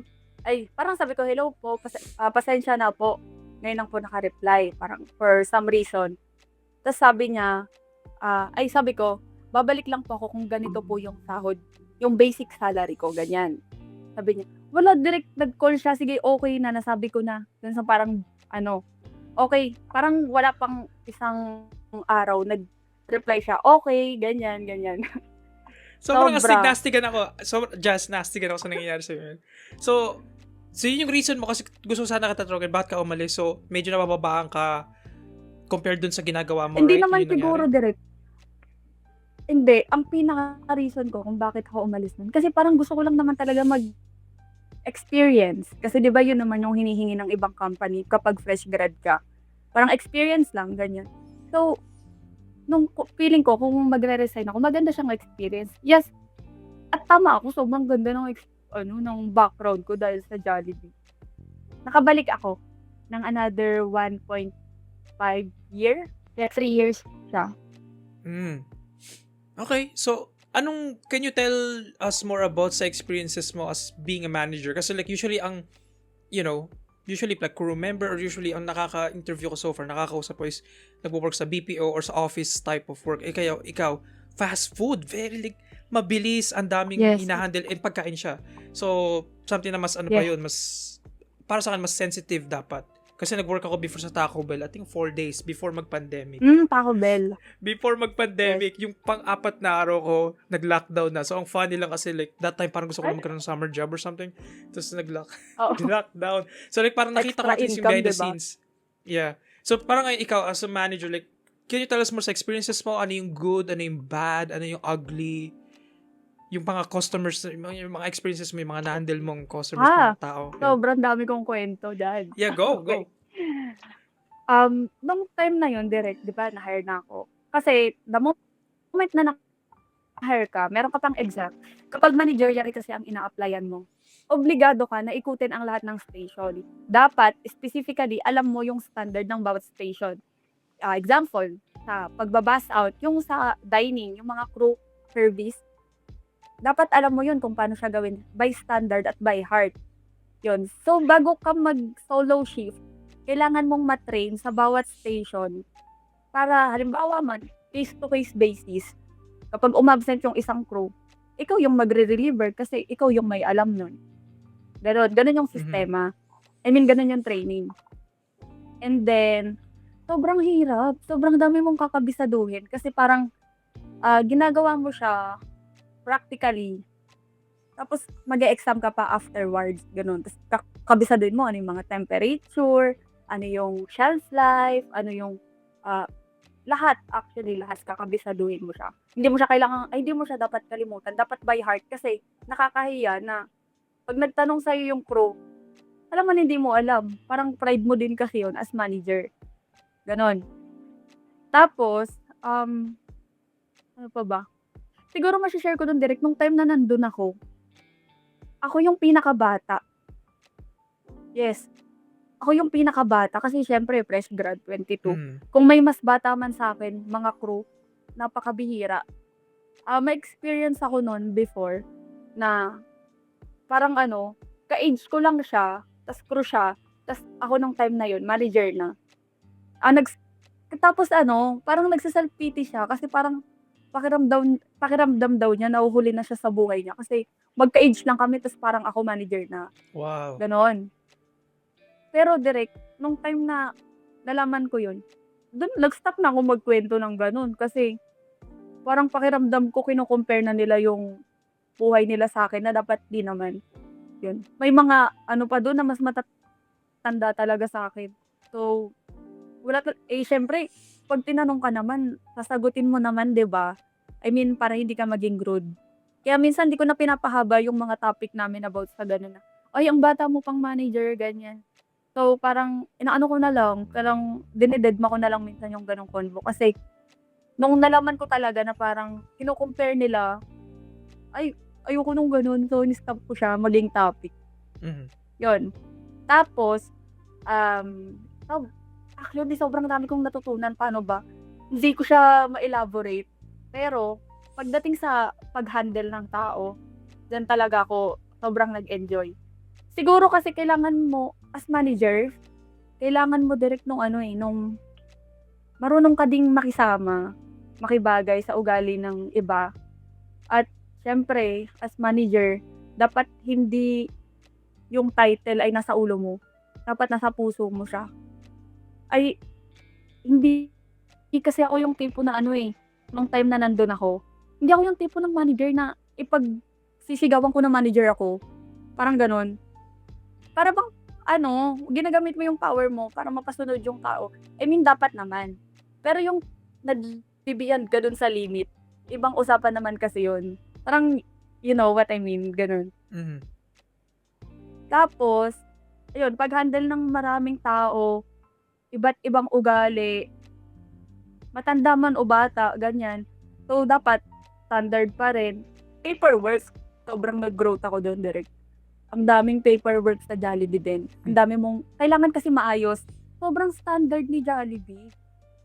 As in, tapos yung head pa namin talagang magaling ng pag-handle sa'min ng mga managers. Hindi niya hinahayaan na meron talaga kaming ginagawang mali. Kailangan laging, alam mo yun, excellent. Mhm. Kaya sobrang natuto din talaga ako. Lalo na mall-based kami direct, sobrang dami ng tao sa mall-based na mga fast food, especially Jollibee kagaya nga nung sabi ko kanina. Ano siya, ayun sobrang daming complaints kang makakaharap ng harapan. I mean yung mga simpleng inconvenience na may siyempre iba't ibang ugali naman yung tao na onting ano pumipitik kaagad sila. At ang natutunan ko dun, hindi naman sa nilalahat ko lahat ng customer pero may mga ano sila, yung parang 'pag yung kaharap nila parang pakiramdam nila walang kuwenta. Mhm. I mean, sorry for the term, pero yun talaga yung nafi-feel ko nung nandun ako sa Jollibee na kapag may inconvenience, kahit na nagpapaliwanag na yung crew, hindi nila pinakikinggan. Alam mo kung sino tinatawag? "Get me your manager." Yun. Makikinig lang sila kapag ikaw na yung nakipag-usap, nag-apology, ganyan. Tapos, ano pa ba natutunan ko? Sobra kasi talaga. Standard siya para sa'kin. Hmm, Mhm. hmm, duty. Pagdating sa duty direct, ang managerial is minimum 10 hours sa lahat Hmm. siya. 10 Kaya hours. nasanay na lang din ako, yes, 10 hours talaga kapag managerial. Hindi siya yung, normal na duty na 8 hours a day, hindi siya. So, from the start nasanay na talaga ako sa mahabang duty, mahabang tayuan sa buong shift mo ng gano'n. Eh, lalo na sa fast food sa Jollibee Direct, ano siya, required na nakikita si manager ng customer. Hindi ka dapat mawawala sa paningin. Kasi siyempre, Oo kailangan nga, mong no? i-oversee yung operation. Napapansin mo ba? Yeah, oo nga, lagi ko actually, lagi siya nagiging ayun yung manager kasi iba yung uniform. Like, laging at least nakikita Hmm, mo na, nasan yung yun? Like, hindi, opo. hindi ka naghahanap, lagi siya naka somewhere around, yeah. Oo nga, no? Interesting. Yun. Ano siya direct daw dito, parang rule siya or parang kailangan meron silang laging makikita na managers na visible. Meron kasi 'di ba mga food establishment or parang mga company na okey lang kahit nasa office yung manager ganyan, kay Jollibee hindi. Kailangan nandun ka, naka-oversee ka para nakikita mo yung flow ng negosyo, ganyan. Interesting. So, like, Hmm, yeah, may nasabi ka about, like, dun sa pagtitreat ng mga crew. Basically, kapag establishment, kahit pag ikaw na pag customer ka, parang nagbabago yung tingin ng tao. Generally speaking, hindi naman lahat, pero nagigets ko yung sinasabi mo na biglang parang, pwede mong, parang may right ka ng sigawan or like parang yung feeling mo na mas mababa or walang kwenta, right? Anong, yung realization na yun something na like parang medyo paano ba? Anong na-feel mo nung na-realize mo yun na parang, dahil suot ko to, iba na yung trato sa akin ng tao. Anong oo, naging mo doon, realization mo sobra doon? direct. Paano ba? Kasi dun ko din talaga naranasan na masigawan, na halos saktan pa ako ng customer dahil though yes, upon reviewing tama yun, eh, yung customer na sabi niya talaga sa'kin sasaktan talaga niya ako, lalaki yun direct. Um, Paano ba? Meron kasing ano, eh, yung parang mga inconvenience na siyempre as a tao ka lang, halimbawa yung crew nag-mess up siya, ah, meron palang waiting time sa chicken ta's hindi niya nasabi dun sa customer. Siyempre fast food 'di ba, parang imagination natin dapat mabilis lang, gano'n. So kung 'di niya mai-inform si customer na may waiting time pala, for example 15 minutes, siyempre magagalit na naman yung customer na 'pag nag-follow up siya within 5 minutes na, "Nasaan na yung order ko?" Parang sasabihin mo pa, "Ay ma'am sorry 15 minutes pa po, eh," ganyan. So, parang ano siya, eh, paano ba 'to? Yung magagalit ka kasi hindi ka na-inform, hindi ka natanong kung okey lang ba sa'yo mag-antay ng gano'n, gano'n. May may incident dun naman na nangyari direct regarding naman siya sa Strollest. Pamilyar ka ba, naabutan mo pa ba yung Strollest dito sa Quezon City bago ka mapunta diyan? Yeah, I think, yeah, nabutan ko naman yun na wala ng straw, wala na yung Naabutan mo 'yun? dispenser ng mga straw, 'di ba? Like, hindi na, Yes, mm. oo, sa Quezon City. Ano siya, tawag dito, dahil sa straw, yung ay ewan ko kung naano mo, never mind, ayoko pala siyang ano, ayoko ng parang hindi ko siya mako-construct ng maayos kapag inano ko. Meron akong experience don na yun, eto na lang, yung talagang masasaktan na ako nung ano, nung Yun nga. customer. So, anong nangyari doon? Yes, nung time na yun direct, kitchen manager ako. Meron akong kasama na nasa service manager. Kitchen manager ako, so ako yung nagha-handle ng kitchen, ng product, nagko-command kung luluto pa ba or kung ano yung kailangang i-control, ganyan. Meron akong service manager na nandun sa harap. Service manager siya yung nandun sa may dining, sa may mga order taking, ganyan. So, ang nangyari, may mga resibo na pending. So, nung time na yun, sisilipin ko lang since ako yung kitchen manager, sisilipin ko kung ano yung resibo na problema, kung ano yung bakit hindi pa siya nabibigay. Mhm. Para as kitchen manager, para magawan ko ng paraan. Ang nangyari, paglabas ko nung service area, meron sa'kin lalaki na tumawag, customer. Ta's ano, sabi niya, "Halika nga dito." So, parang yung Wow. tono niya galit na siya, Aggressive na agad, unang oo. encounter niya pa lang. Oo, aggressive na siya kaagad. So, nagulat ako at medyo natakot kasi parang, bakit galit naman 'to agad, sobrang galit. So, nung sabi ko, "Yes po sir," sabi ko. Ta's sabi niya, "Asan yung order ko? Ang tagal naman." Ganyan. Tapos, pag-check ko sa order niya, kasi kinuha ko yung number, "Sir, anong number niyo po ba? Para ifa-follow up ko po, papagawin ko na po kaagad." Ganyan. Then it turns out na yung pinag-orderan niya, hindi niya pala naibigay dun sa may kitchen or hindi niya naipending yung resibo. So, Nako. walang ginagawang order niya. Then, yung order niya nung time na yun is special burger pa, yung malaking patty. So, hindi siya yung mabilis na magagawa. So, nung nalaman ko yun, sabi ko, "Sir, okay lang po ba, 15 minutes po, gagawin na po namin kaagad," ganyan. Yun pala, kaya siya nagagalit ng todo kasi nakausap na pala niya yung isang manager na parang, ni-raise niya na yung concern niya pero walang ginawa. Mm. Gets? Parang, feeling niya na-neglect siya, gano'n. So, nung time na yun, hindi ko na siya ma-win, eh. Hindi ko na siya ma-win agad. So, sabi ko, "Sir," sabi ko pa, nag-offer pa ako ng drinks. Sabi ko, "Sir, baka gusto niyong, inom po muna kayo ng ano, pineapple juice while waiting po. Gawin po namin agad-agad," sabi niya. Sabi niya, "May magagawa ba yung sorry mo?" Ganyan. "Eh, kung saktan kita ta's mag-sorry ako, ano, okay lang," Wow, ganyan. wow, wow. So, parang, garik, ang lakas ng boses niya nun. Ta's ang dami din, siyempre may mga nakapila pang customer. So, parang pakiramdam ko napapahiya na rin ako nun. Which is, um, normal na siguro siya kapag nasa fast food ka, which is dapat 'di naman normal, Hindi pero dapat normal. normal siyang senaryo. Oo, normal siyang senaryo na nangyayari. Sinisigawan niya ako nun. So, ako kasi 'pag nasisigawan medyo nanginginig na ako. Ang ginawa ko na lang yung kamay ko, hinawak ko na lang somewhere para hindi niya makitang magse-shake ako. So, nag-bow na lang ako ta's nanghihingi ako ng pasensya kasi wala naman akong magagawa, eh. Ta's lalo na yung product niluluto na. Then, sinabi niya yung family ko kumakain na sa Chowking, eh, katabi lang din naman namin yung Chowking. Sabi ko, "Ay gano'n po ba sir? Ihatid ko na lang po sa Chowking, sir, habang kumakain po kayo." Ganyan. Yun na lang yung inoffer ko, sabi ko. Sabi niya na parang medyo nag-calm down naman siya nung sinabi kong ihahatid ko na lang. Naka-dine-in kasi sila, nag-takeout lang sila sa'min. So sabi ko, "Hatid ko na lang po sir," ganyan. Sabi niya, "Ay dapat lang, grabe-grabe yung ano niyo, ang tagal," ganyan, ganyan. So talagang frustrated siya.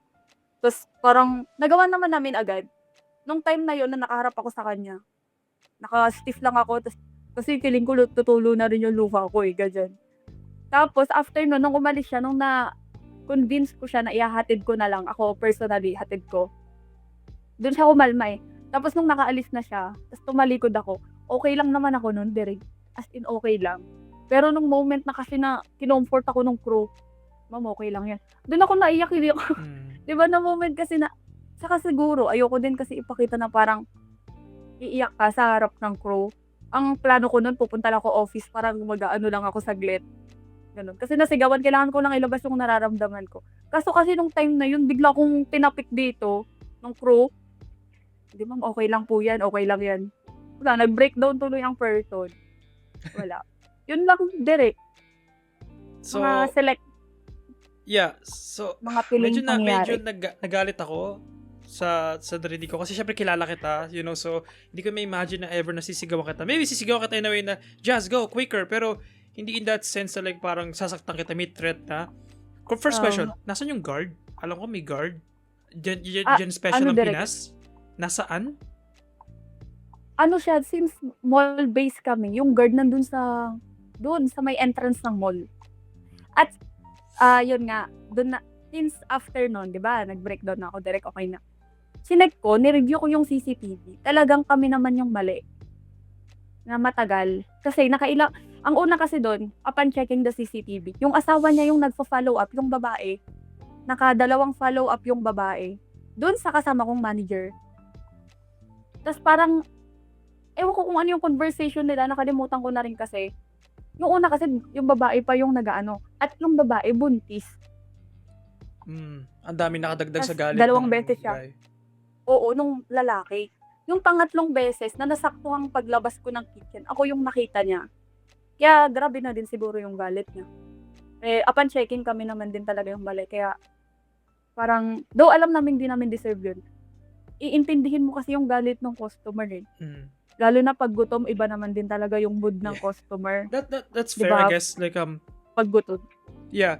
Naiintindihan ko yun na parang, and super appreciate ko yun, Jess, na like parang, yeah, we admit na may mali ganun and stuff. And, yeah, of course, sometimes talaga may lapse in judgment or may crosswords lang na hindi nagko-connect kaya hindi nangyayari yung orders ganun. Pero, kasi like parang, okay, gutom, right? So, nagbabago yung tao, yung behavior. Yan, naintindihan ko kasi may Oh. mga relatives akong gano'n na pag gutom, iba yung ugali, nakakapikon nga, nakakainis kasi like parang ginagawang excuse din. Pero, so, akin lang, gusto ko lang mag-grant a bit kasi it's not that serious sa akin eh. It's not, Go. hindi siya serious. Yung food na yan, like, hindi siya life or death eh. Naintindihan ko na, okay, buntis sa asawa and stuff, but hindi yun right para i-threaten ka niya. Kasi may threat na yun eh. What if sakta kita? Right? Like, parang naisip ko kung pwede ka sigawan ako. Medyo naintindihan ko pa yun na napuno na, right? Pero doon ako na wow, bakit mo kailangan i-threaten yung manager, right? Mataabot sa ganun. Yeah. Sa tingin mo maluluto ba yung food quicker? Sa tingin mo habang sisigaw mo siya, like maluluto yung food quicker? Like walang tayo magagawa. Like nagkaroon ng crosswires here. So doon ako napipikon kasi sa mga narinig mo rin sa yung crew members mo like pag nagkakamali, hindi yung kwento mo na yan. Pero I'm sure, naging customer tayo, di ba? Before ka naging manager. So, at one point na experience mo din yung mali, ang liit ng manok mo. Or wala yung order, maling-mali yung binigay. Di ba? May mga ganung experiences. Pero like, hindi siya excuse para biglang maging 100% na, sasaktan ko kayo. Ganun, parang, pagkain lang yan, kakain ka rin eventually, right? Like, makukuha mo na yung gusto mo. Yes. Sabihin mo lang na, ay, may nagkamali, ganun. Doon ako annoyed lang. Kasi, ewan ko, para sa akin lang, like, sobrang na-annoyed ako. Kuha mo ba Kasi yung kilala inis? kita, Direct? bias ako eh. Bias ako sa'yo, syempre. So, doon ako napiko na parang, grabe. Hindi ko expect na may ganun kang experiences. I'm sure marami ka pang ganung experiences. But yung ganung Sobra. specific experience na yan, like, and the fact na inisip mo na hindi umiyak sa harap ng crew, like, ang ganda ng leadership skills mo. Kasi, like, syempre, gusto mo maging strong sa mata nila para hindi sila, tuloy-tuloy lang yung work, pamaya na tayo huminga, ganun. Pero, ikaw talagang pinush mo. Pero, yun nga, dahil sa hawak, sa touch, doon ka na like, Doon ako lumabas bibigay. sa lahat. Yeah. Pero yun yung akin, like, parang, nakaka-disappoint na, like, I'm sure nagbago na tingin mo, especially after naging manager ka, nagbago na tingin mo sa lahat ng sa food industry. Like, I feel like mas malaki na yung pasensya mo at yung, kasi syempre, alam mo na yung nangyari behind the scenes, especially, na-handle mo lahat behind the scenes. Like, kailangan, yung gusto kong question na nasagot mo na agad na, hawak mo lahat. Like, dapat alam mo lahat. Kasi syempre, ikaw yung may handle nung, like, store. So, like, parang, ang laki ng responsibility mo. Tsaka yung managerial pa. Kaya manager ka. So, yung sales, alam ko, may ano ka din doon. Kailangan bantayan mo yung sales, yung paperwork, yung shipment, ganun. Parang, naisip ko palang, grabe, yun yung first work mo. Alam kong malaki siyang work, pero, na-feel mo ba at one point, naging factor din ba kaya ka bumitaw? Except sa sweldo din, is yung pressure, yung workload?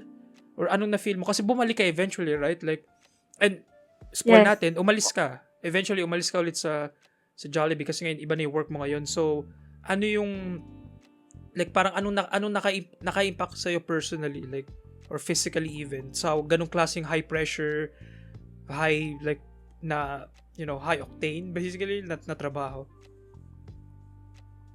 Ano siguro direct kung bakit ako umalis ulit, ganun. Yeah.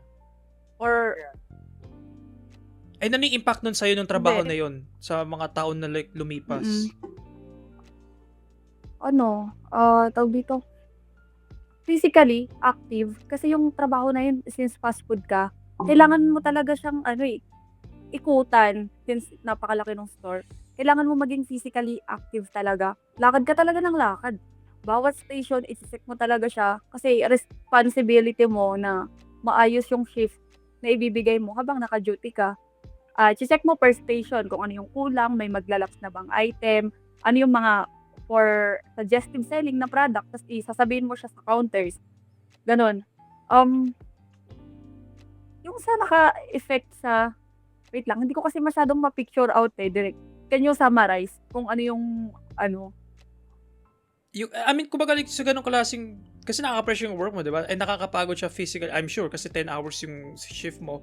I'm sure, like, syempre, babiyahe ka pa pauwi, ganun, like, parang, sa ilang taon na trabaho mo na yun, like, nagkasakit ka ba? Or like, mentally, na-apekto ka ba? Kasi ang dami mong taong ina-handle, hindi lang tao, like, customers din, everyday, and sa mall pa siya. So, para sa mata ko, kasi ang daming nangyayari everyday. Araw-araw, parang wala, and may ingay. Alam mo, like, parang, I feel like ang daming factors na yun. I'm sure, or ina-assume ko na like parang hindi siya wala lang. I'm sure may na-impact ka, ewan ko, baka mentally or something. So, nakita lang ko kung meron ba or wala, basically. Okay. Meron direct physically. Kasi nung unang nag-work ako doon, talagang hindi ako nakakakain. Alam mo yung pag-uwi ko galing work, between kain or tulog. Yun talaga, yun nung una. So, na-skip mo na yung nag-a-adjust food? talaga. Pumayat talaga ako noon ng todo nung first, ko direct. nung siguro mga first 6 months, ang hirap i-adjust. Lalo na kapag weekend, Friday, Saturday, Sunday, yun talaga yung peak ng store, 'di ba? Kung yung iba nasa normal setup sila ng trabaho, nag-o-off sila ng Saturday, Sunday. Sa fast food, kami, yun yung peak. So, napakabihira na magre-rest day ka ng ganyang araw. Tapos, talagang tulog agad. Hindi mo, tsaka yung parang pag nag-rest day ka, direct, wala, pahinga. Napakabihira nung papayag ka pa para gumala. May duty ka pa kinabukasan eh. Ganon. Tapos, naging impact niya sa akin kasi, double check. Always double check, document everything. Para kapag, syempre sa shift kasi direct sa managerial. Opening, mid, tsaka closing. So, kapag opening ka, make sure na bago ka mag-out, maayos yung i-endorse mong shift. Ganun naman kapag closing ka. Kapag closing ka naman, make sure na yung store, ready na lang siya mag-open kinabukasan. Ganun. Make sure na yung mga equipment working. Tapos, i-document mo siya para kasi pag halimbawa, yung ice machine, gumagana siya bago ka umalis. Then, kinabukasan, hindi siya gumana. Kaya isisisi yun. Kung napicturan mo yun na gumagana bago ka umalis, at least may documented ka na ipapakita. Ay, gumagana pa po yan ganun. Dapat lang din, endorsement, especially mga endorsement kung ano yung problem, ano yung kailangan pang gawin. Kung halimbawa may mga big orders, 'di ba? Yung sa mga fast food, mga nagbi-big orders, kailangan na endorse mo siya. Then ano pa ba? Pero eventually direct nakapag-adjust naman. Talagang nakapag-adjust naman na kapag rest day nakakagala na kapag ano. Pero alam mo pag dalawang araw yung rest day mo. Yung unang araw ng rest day pahinga, yung pangalawa gala. Tas sabak ulit sa duty. Ganun yung sistema nung time na nandun ako. Okay, interesting. So at least nakapag-adjust ka na eventually.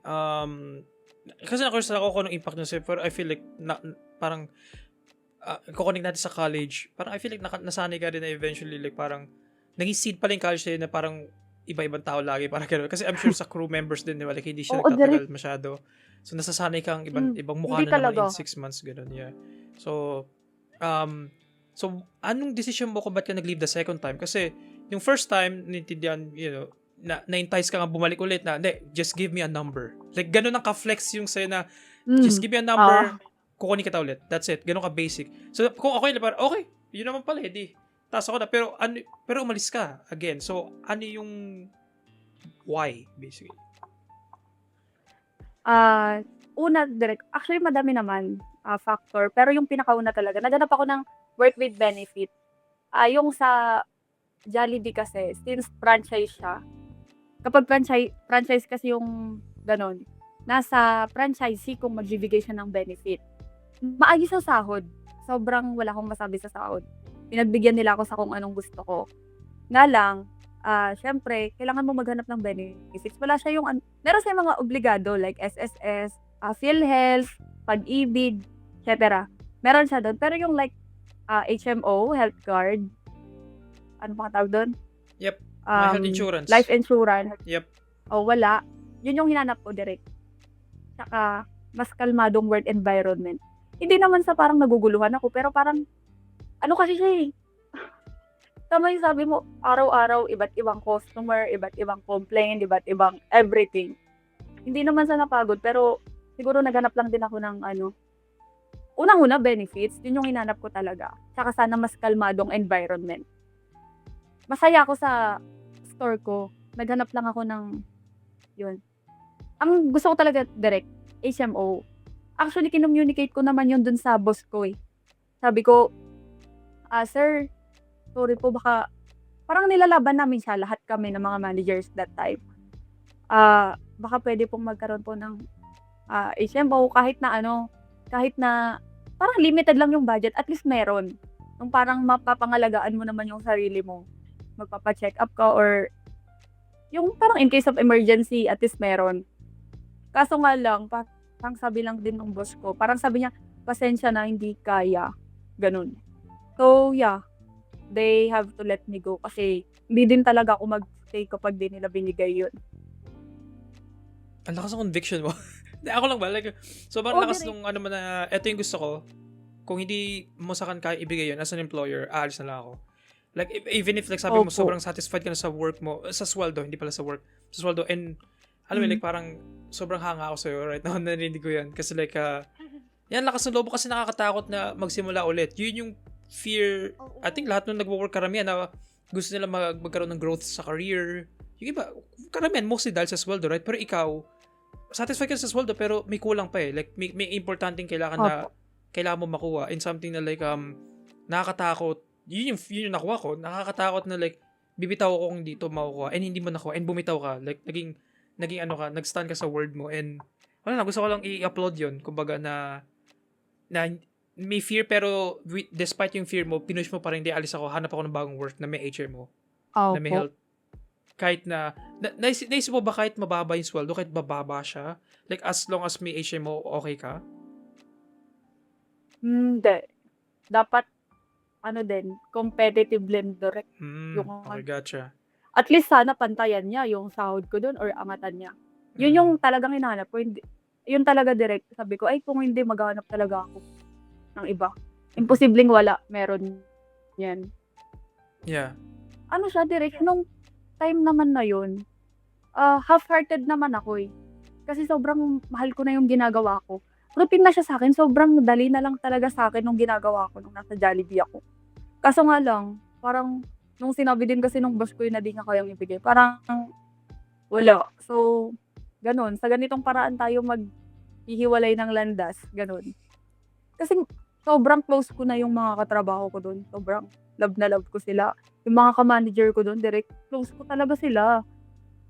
Kaya wala. Ganun talaga ang buhay. Fresh start. So, I'm sure may reasons ka why kailangan mo ng HMO for sure. But, so, lumiwa tayo. So, nawala ka na ng work. So, anong journey mo naman? Very quick lang naman kasi I think like medyo bago-bago ka pa dyan, right? So, ano yung journey mo from, okay, wala na akong work. What do I do? Like, paano nangyari yung, paano mo nakuha tong second work mo? Okay. Anong time na nag-resign ako direct? Actually, nung nagpasa ako ng resignation, na-extend pa siya ng na-extend. Parang sabi ko, March. Tapos parang pinakiusapan ako, baka pwede pa ako mag-extend, ganyan. Kasi while naghahanap, pero na-endorse ko ng maayos kung ano yung PRA ko. Parang sabi lang, nak, baka pwede pang endorse. Ay, baka isang buwan pa. Sa katapusan, ganyan. Hanggang sa, hindi na ako nagpapigil. Sabi ko, ma'am, last na po. Parang ganon. Parang maayos yung communication. Then, after nung resignation ko doon, direct, umuwi ako ng probinsya. Nagbakasyon muna ako.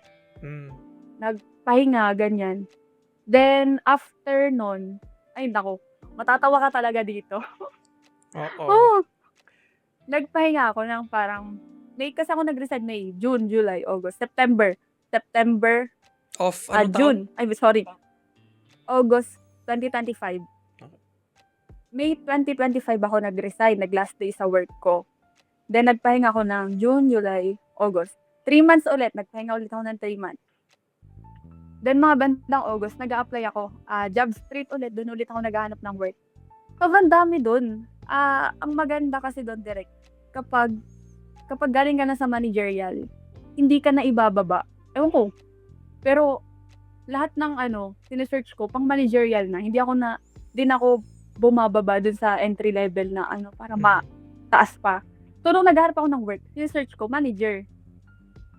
So, ang dami lumalabas, manager ng Jollibee, Chowking. Sabi ko, ay, ayoko na, pagod na ako sa Alam ko na yan. Alam ko na system yan eh. Oo, ayoko na.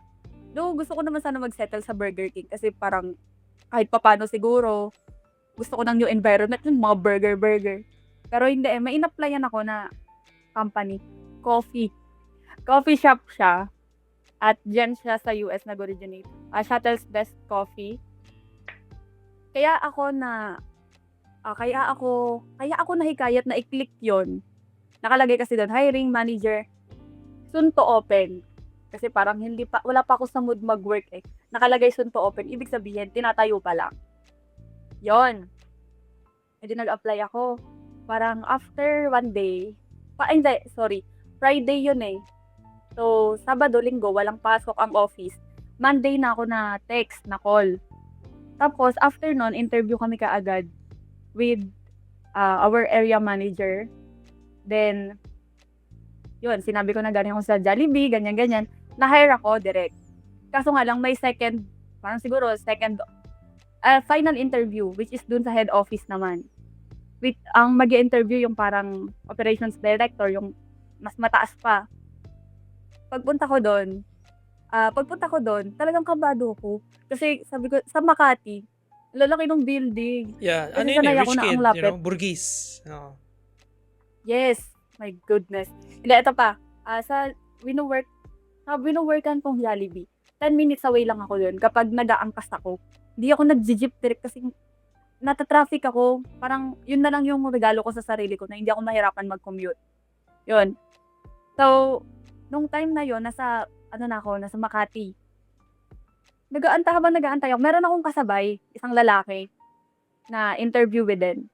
So, habang nag-aantay, bigla kaming nilapitan ng HR. Sabi niya, mag-ready kayo si sir ganito. Mahigpit siya, very straight to the point.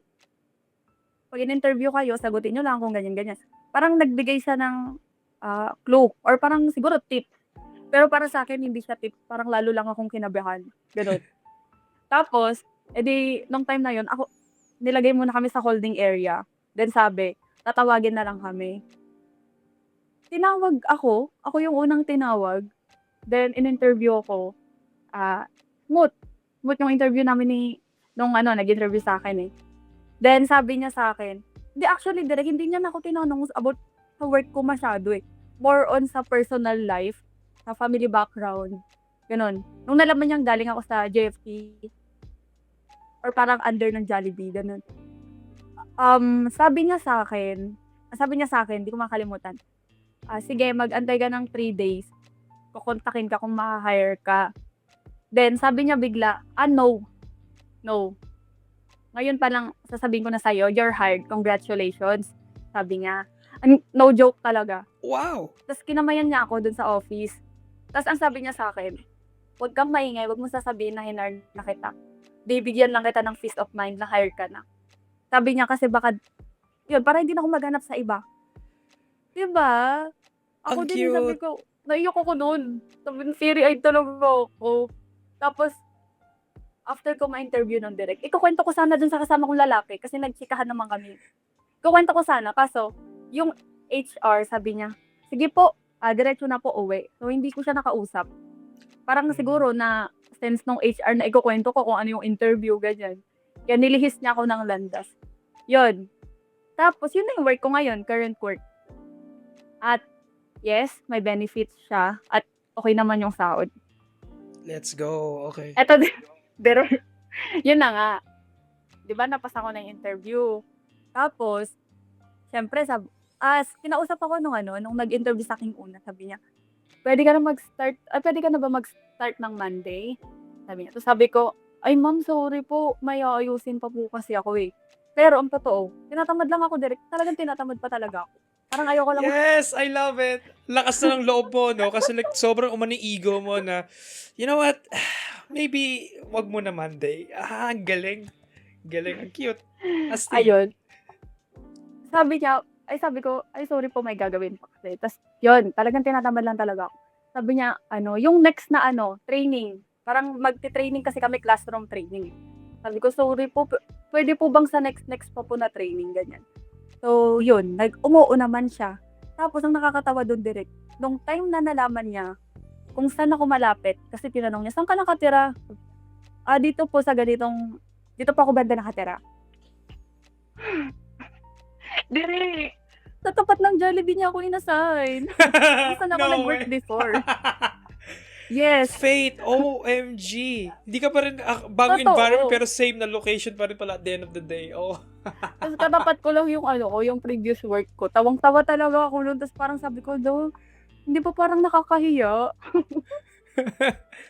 Pero, Cosmic joke sa'yo, no? Biniro ka na katabi. Same na biyahe, same na ruta. Same talaga. As direct, no joke. Ito, as in magkatapat, tas glass lang, di ba glass? Di naman siya yung concrete glass yung see-through talaga. Kitang-kita mo pa yung mga dati mong katrabaho. Sabi ko, buti na lang, nag-resign ako ng maayos. Ayun. Kaya ngayon, nagkikita pa rin kami. So, goodbye kayo, Diba? in-expect mo na, okay, bagong new sets of friends, bagong environment, bagong location, and then, for some unknown galactic cosmic reason, like, okay, dito ka magkatabi lang ulit. Parang ano lang, dilipat ka lang ng block section, no? Parang nagkikita pa rin kayo sa hallway, ganun. Pero magkaklase pa rin kayo, kumbaga, sa isang building. Ang cute nun. So, kamusta? Parang sobrang, I think ang mga sasabi ko, sobrang swerte mo. Hindi swerte eh. It's just, ito yung sinasabi ko eh, like, may aura ka, Jasmine eh. Yung feeling ko nafe-feel din ng iba eh. Yung owner ng franchise ng Jollibee, right? Tapos nung ano din, nung may-ari, yung operations director na in-interview. May something about you, I don't know eh. Kasi like, ito yung sinabi ko sa'yo earlier, right? Nakakaluwag ka ng loob eh. Alam mo, like parang parang ikaw yung safe sa video game. Pag pagkatabi kita, parang safe ako. Walang monsters. Pwede ako makatulog ng maayos. Parang ganun yun yung promise, Jazz. Yun yung na-feel ko talaga. Kaya, ewan ko, yun yung testament eh. Ng, I guess, aura mo or character mo, I guess. Kasi tinaman naman yung naging experience mo. Like, alam mo, hindi man sa ano, pero like, kumbaga like, dahil mabait ka. Dahil magnet ka ng good luck, basically. Parang yun yung word na naisip ko, ang cute. Ang cute ng journey mo so far. So, ang dumatuloy sa isip ko is, ngayon, ano yung, mo ngayon, kamusta experience mo ngayon sa bago mong work? Like, ano yung, like, sabi mo, mas easier ba siya? Pero kasi same location, same building, so busy pa rin. Yun na-assume ko. So, Direct. Mas madali yung trabaho ngayon. Kitang-kita ko yung comparison eh. Kasi doon sa Jollibee, required ka na nandun ka. I mean, kahit papano, dito sa work ko, pwede kang magstay sa office kapag may gagawin kang paperwork. I mean, lalabas ka, oo. Pero yung hindi yung all day talaga ng shift mo, kasi meron kang office work. Pero pagdating sa office work, mas mahirap pa rin yung sa Jollibee. Kaya siguro mas madali ko ring na-pick up yung mga ituturo.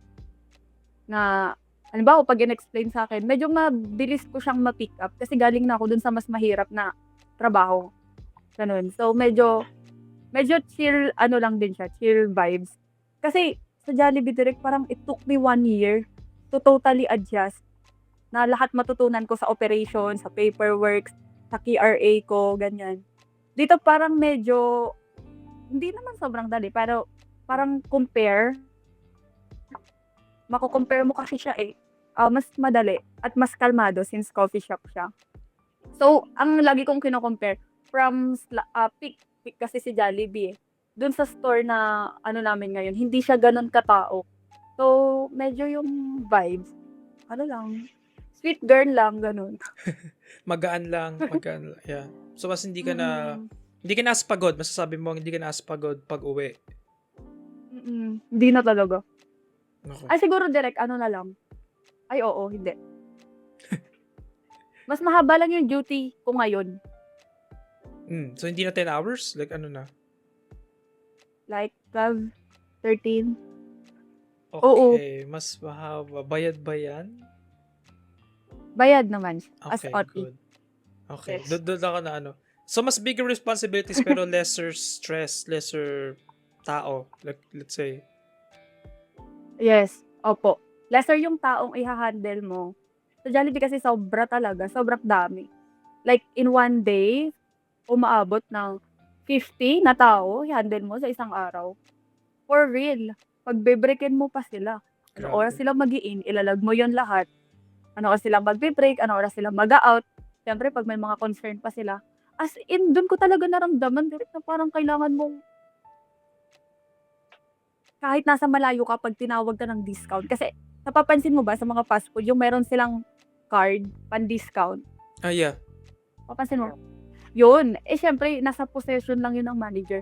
Kahit nasa loob ako ng kitchen, pag tumawag yung counter ng para bang yung yung sistema mo naka-focus sa work. Pag Jewel po, ganyan. Pag Jewel kasi, ibig sabihin discount. Kahit gaano kakalayo, tatakbuhin mo yun para i-discount. Ganun. Balik ka na lang ulit. Astig, yeah. Or pa-void. Di Oo, ba kahit even sa sobrang voiding ingay. din? Ma'am, pa-void or something? Yeah, yung meme. Kahit sobrang ingay ng paligid, yun lang yung magre-resurface na boses na maririnig mo. Pag sinabi yung word na void, pa Jewel, gano'n. Ang Cute astig. lang. Na-condition na yung utak mo, yung Nakali- words na yun. Para bang nakalibrate yung buong sistema mo na ito lang yung importanteng word na kailangan mong marinig. Mhm. Ayun. Ayun, so grabe, Grateful direct, sobra. yeah. So like, yeah, yun lang yung ano ko sa'yo eh. Like parang grabe yung journey mo as from a college student to being working, working sa career mo ngayon. So like parang, okay, meron Working akong personal, person. yeah, working person. So meron akong question na very, ewan ko, I'm sure, pero curious na ako kasi syempre di ko alam kung ano nangyari behind the scenes. Bakit masarap yung Jollibee chicken? Anong meron doon? Kasi nakikita ko, like, yung powder ba nila or something? O yung luto, yung oil? Like, bakit tender, juicy? Okay, bias ako. Pero, like, karang, Jollibee talaga is something, pati dito sa US, marami nagsasabi na yung Jollibee here is talagang, even here sa US, yung mga, mga fried chicken na places here, nag-stand out. Yes. Ako, natikman ko na. Yung karamihan ng Jollibee, ng chicken, ng mga chicken here. Ng iba't Jollibee. iba. Yeah, Oo. iba't ibang, Jollibee pa rin nag-stand out sa akin eh. So like parang, what makes it stand out ba? Yung Jollibee na yan. Like, yung chicken, specifically yung chicken. Yung powder ba? Yung oil? Yung pagluto nyo? Meron bang special na, meron bang difference? Anong, Hindi. Ano siya direct eh. Actually, kahit saan naman ako magpunta dati, lalo na kaka-resign ko lang. Oh, resign ka na. Sorry. Parang sabi, resign ka na, sabihin mo naman kung ano magkikreate kung bakit masarap yung ganyan. Pero, honestly, hindi talaga namin siya nalalaman kasi dinideliver na lang siya sa amin. Nakamarinate na siya. okay. So like, Yes. i-dip mo na lang agad sa chicken. Ito sa oil, sorry, Ibe-bread sa mo oil. na lang siya ulit. Ibe-bread mo siya nung breading. Parang raw na chicken, darating. Then, ibe-bread mo pa siya ng chicken. Then, saka mo na lang siya lulutuin. Parang ano siya, talagang iniingatan kung ano yung sangkap, yung pagkakamarinate. Kaya talagang dumarating siya, ready to, itotow mo na lang. Kasi frozen siya darating. Yeah. Sa lahat ng wala ka talagang malalamang recipe. Talagang bounded siya ng lahat ng secret, gano'n. Yeah. So sa tingin mo hindi breadings na wala sa breadings yung lasa? Like yung breadings ba is basic lang? Na sa marination talaga yung bumubuhat doon? Oo, direct. Yes. Kasi yung feeling ko, yung sa lasa niya, di galing siya sa marination, oo. Pero pag nag-combine na sila nung sa breading, lalo siyang pumasarap eh. Lalo na kung bagong luto, sarap talaga. Newly up chicken. Ano ba favorite part mo, chicken? Direct. Favorite part ko, ano ba hindi tayo wings? I think bandang wings or yung Wings? drumstick, gano'n? White meat. Dark meat. Okay. So, doon yung pinakamalasa, Yun right? lang. Oh, Yeah, kaya gusto ko yung Dark part na yun. Maliit lang yung meat, though, compared sa kunyari, Thai ba? Or ano ba yung pinakamaraming breast? Marami dong laman. breast. Pero yung lasa, like, breast. medyo wala or something. Yeah. Mas gusto mo ba yung yung mabalat? Yung crispy talaga? Yes, ganun ako eh, usually. Basta yung pinaka-concentrated na lasa, so usually drums yung... Actually, wala naman akong reklamo kahit na anong part. Basta pinaka-personal lang pag kunyari nakuha ko yung part na to, like, yes! Parang kasi hindi naman ako nagre-request hindi ako nagre-request eh. Pero yung relative ko nagre-request, gusto ko Thai part, gusto ko ano. Tapos pag walang Thai part, ay ano ba yan, walang Thai part. So, ano, Jollibee pa rin yung kakain tayo. Anyway, ayun lang. So, isa pa din yung gravy ng Jollibee. Like, I feel like, ang dami ko natikmang gravy. Ang sarap pa rin ng gravy ng Jollibee. Baka bias na talaga ako sa Jollibee. I don't know, like, ang habol ko lang sa McDo, McDo ka kasi. Pero ang habol ko lang sa McDo, nuggets, maybe yung fries. Ano lang ako direct? McDo ako kasi sa chicken sila eh. Pero, yes, yung pagdating alaking, sa yun din, yung chicken fillet. chicken talaga. O, yung alaking yung gusto ko dun. Yung pagdating sa chicken spaghetti burger, walang tatalo sa Jollibee. Yeah, same. Na fast food sa akin. Yeah. Okay, yun ba? Words. So, same tayo pala ng ano. Like, may habol ako sa... Kasi mura lang nung dati, 50 pesos lang yung alaking. Nakaka-survive ako dati nun nung high school pa ako, nakaka-survive ako, nakaka-date pa ako. Thank you sa McDonald's kasi naging kami nung ex ko that time. Like, dahil sa McDonald's. Lagi kami doon tumatambay everyday eh. Tapos nililibre ko siya. Parang, ako nang bahala. Boom! Kasi mura lang eh. Yes. Pero ngayon, wala na. Mahal na lahat. Pero yeah, tama ka. So interesting. Na-curious na ako dun sa Jollibee, I guess, dun sa secret ingredient. So I guess, tapos ano na agad siya. Obviously, of course, like marinated na pala agad. Ano pa ba? Kasi na-curious ako, parang sa Jollibee ka nag-work eh. So bakit, okay, minsan, naiisip ko, ano ba mga reklamo ko sa Jollibee minsan? So yung ano ba yan? Yung fries nyo, like parang, bakit minsan underbag? Ano ba, trip ba yun ng crew member or rule ba yun na what do you mean, sir? What do you mean, direct? Parang onti? Onti lang yung fries. Parang minsan, like, bakit yung laman is, like, mas ano pa yung sisilip pa ako para lang makita na may fries. Like, ano ba, minsan ba hindi napapansin or rule ba yon behind the scenes na kailangan ko nila yung fries na ibigay? What's happening there? Or bakit minsan, Ano you siya, know. ano kasi direct, si fries kasi, siya yung pinakamabilis malapse na item. Like, within 2 seconds, yung quality nga bagsak na. Dapat talaga, yung siniserve na fries, mainit. Mm-mm. At kapag, halimbawa, yung fries, di ba, naluto na. Pag nagtagal na kasi siya dyan, lumiliit na siya. So, kapag sinerving siya, do meron siyang standard weight. May standard weight siya. Okay, Kapag okay. nagtagal siya, Nagets ko na. So, sa pag, bigat oo, kasi, pag nagtagal siya, nagsabigat nagbabase. Tapos kapag halimbawa, tinake out mo siya. Pag nagtagal siya sa, sa bag, lumiliit din kasi siya. kaya nagmumukha siyang kaunti. Yes. Okay. Di ko, actually, parang di dumaan sa isip ko. Kasi like, lagi lang, kasi usually lagi lang akong take out pala. So, laging parang ang tingin ko, ano ba yun? Underbag na naman. Yun yung lagi kong Underbag na. ina-assume. Kasi like, parang nasa plastic Check siya. mo direct. I-compare mo siya kapag nag-order ka. Request mo newly up. Tingnan mo, sa niya, sa pouch, puno siya. Basta pag nalanap siya within 2 minutes kasi or basta ilang minuto, Ang bilis. umiimpis kasi yung quality niya. Gotcha. Opo. Okay, gotcha. So, hindi nyo kasalanan yun.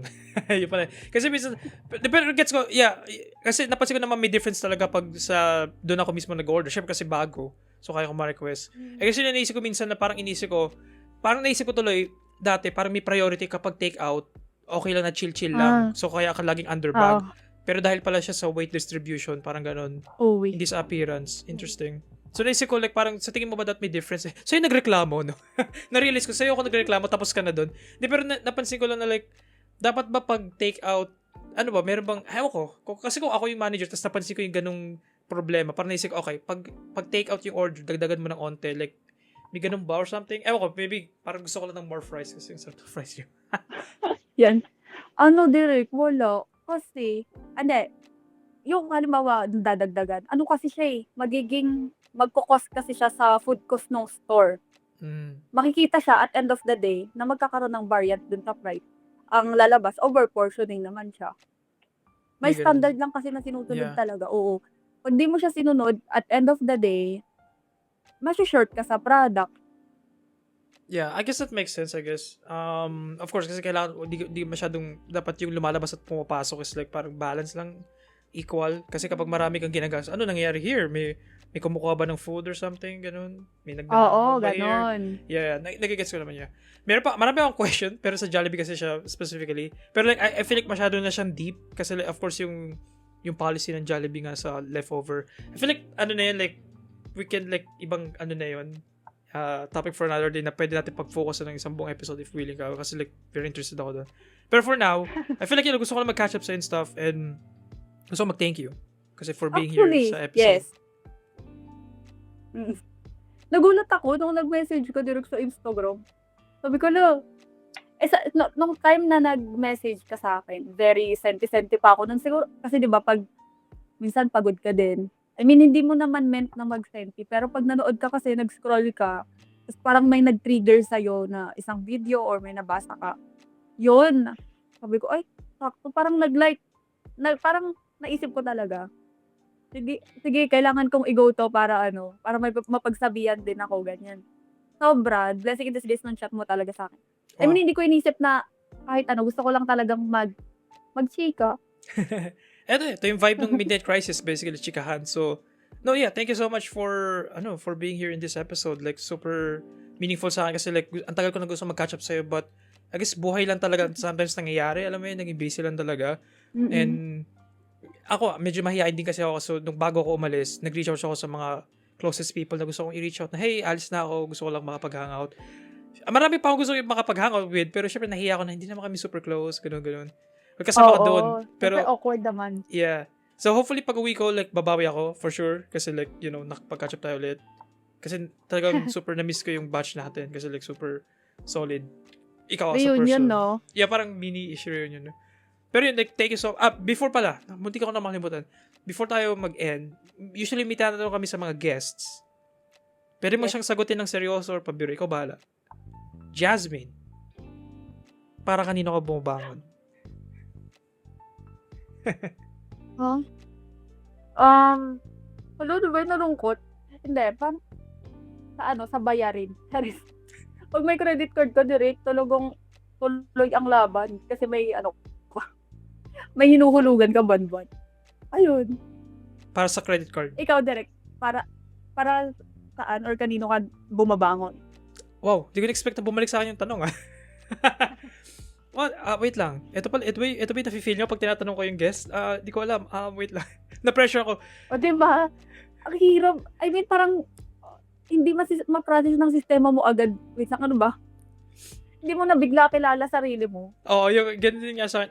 I guess, para okay, gets na. Touche, Jasmine. I guess para sa sarili ko for now. Kasi like parang ang dami nangyari sa life ko last year, noong 2025, na nagbago ng trajectory kung ano yung akala kong saan ako pupunta. Na hindi ko in-expect na pupunta pala ako sa kanan. Parang akala ko kaliwa kanan pala lahat. Ang dami nagbago ng 2025 sa akin. Siyempre, paglipat ko rin here, laking change din yun. So, I guess for now, kailangan ko muna bumabangon ako everyday para sa sarili ko. In a way, para yung growth, I guess, and yung direction ko sa life. Kailangan ko lang, di ko pa figure out kung sino pa ako. So, kaya ako bumabangon para lang ma-figure out kung sino ba ako.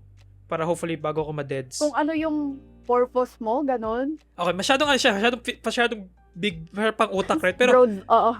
pero like, in a way parang gano'n, pero I guess parang nasa back of my head lang lagi kasi yung problema na yun. I guess like, kailangan, you know, hindi ko kilala ka sarili ko. Ang dami kasi nagyari talaga behind the scenes sa akin na like, nagbago yung, alam mo, parang sa Jollibee mo, right? Like parang, nag-work ka, kabisado mo na yung Jollibee, tapos biglang one day nagsara yung Jollibee. Like parang, wow, anong gagawin ko? Parang gano'n yung nangyari.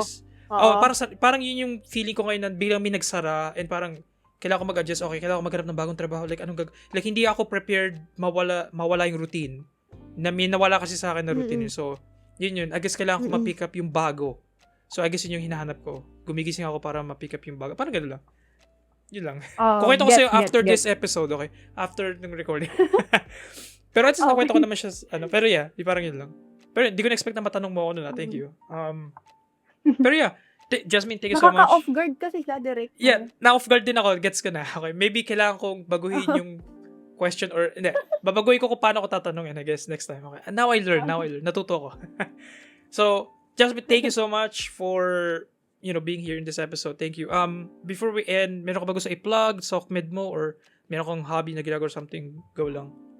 Or i-shout out. Hobby? Hindi. Direct, side hustle ko lang. Alam mo, TikTok affiliate. Oh, affiliate ka ng TikTok? Yeah. Pero lang, yung as a cute girl lang. Hindi yung nag-voice over, hindi ko siya ginagawa. More on lang, pa-MML lang sa video. Side hustle lang, natutunan ko siya nung last year, last year pa. Malaking help naman siya financially. So, pinupush through ko pa rin. Sayang din kasi. Yeah. So, I guess may link below sa TikTok mo? Meron? Hindi, ilalagay namin sa... Yes, meron. Yeah, okay. Sige, send mo lang. So, pwede nyo i-follow si Jazz sa TikTok. There we go. Pero yun. Yes, thank you, Direk. Thank you so much, Jazz, for being here. And thank you guys so much for listening. Alam nyo na, YouTube, kung gusto nyo mo kami makita, or Spotify, if nyo makita yung mga beautiful faces. Ano ba? TikTok. Meron din kami TikTok na patay. Hindi ko ginagalaw pero Facebook, Instagram, mabubuhay yung mga yan. Kailangan ko lang magsikap, okay? Pero, for now, thank you guys for watching and or listening. And, yeah, we'll see you guys again next week. That's it. See you guys later. Bye-bye! Thank you, Direk.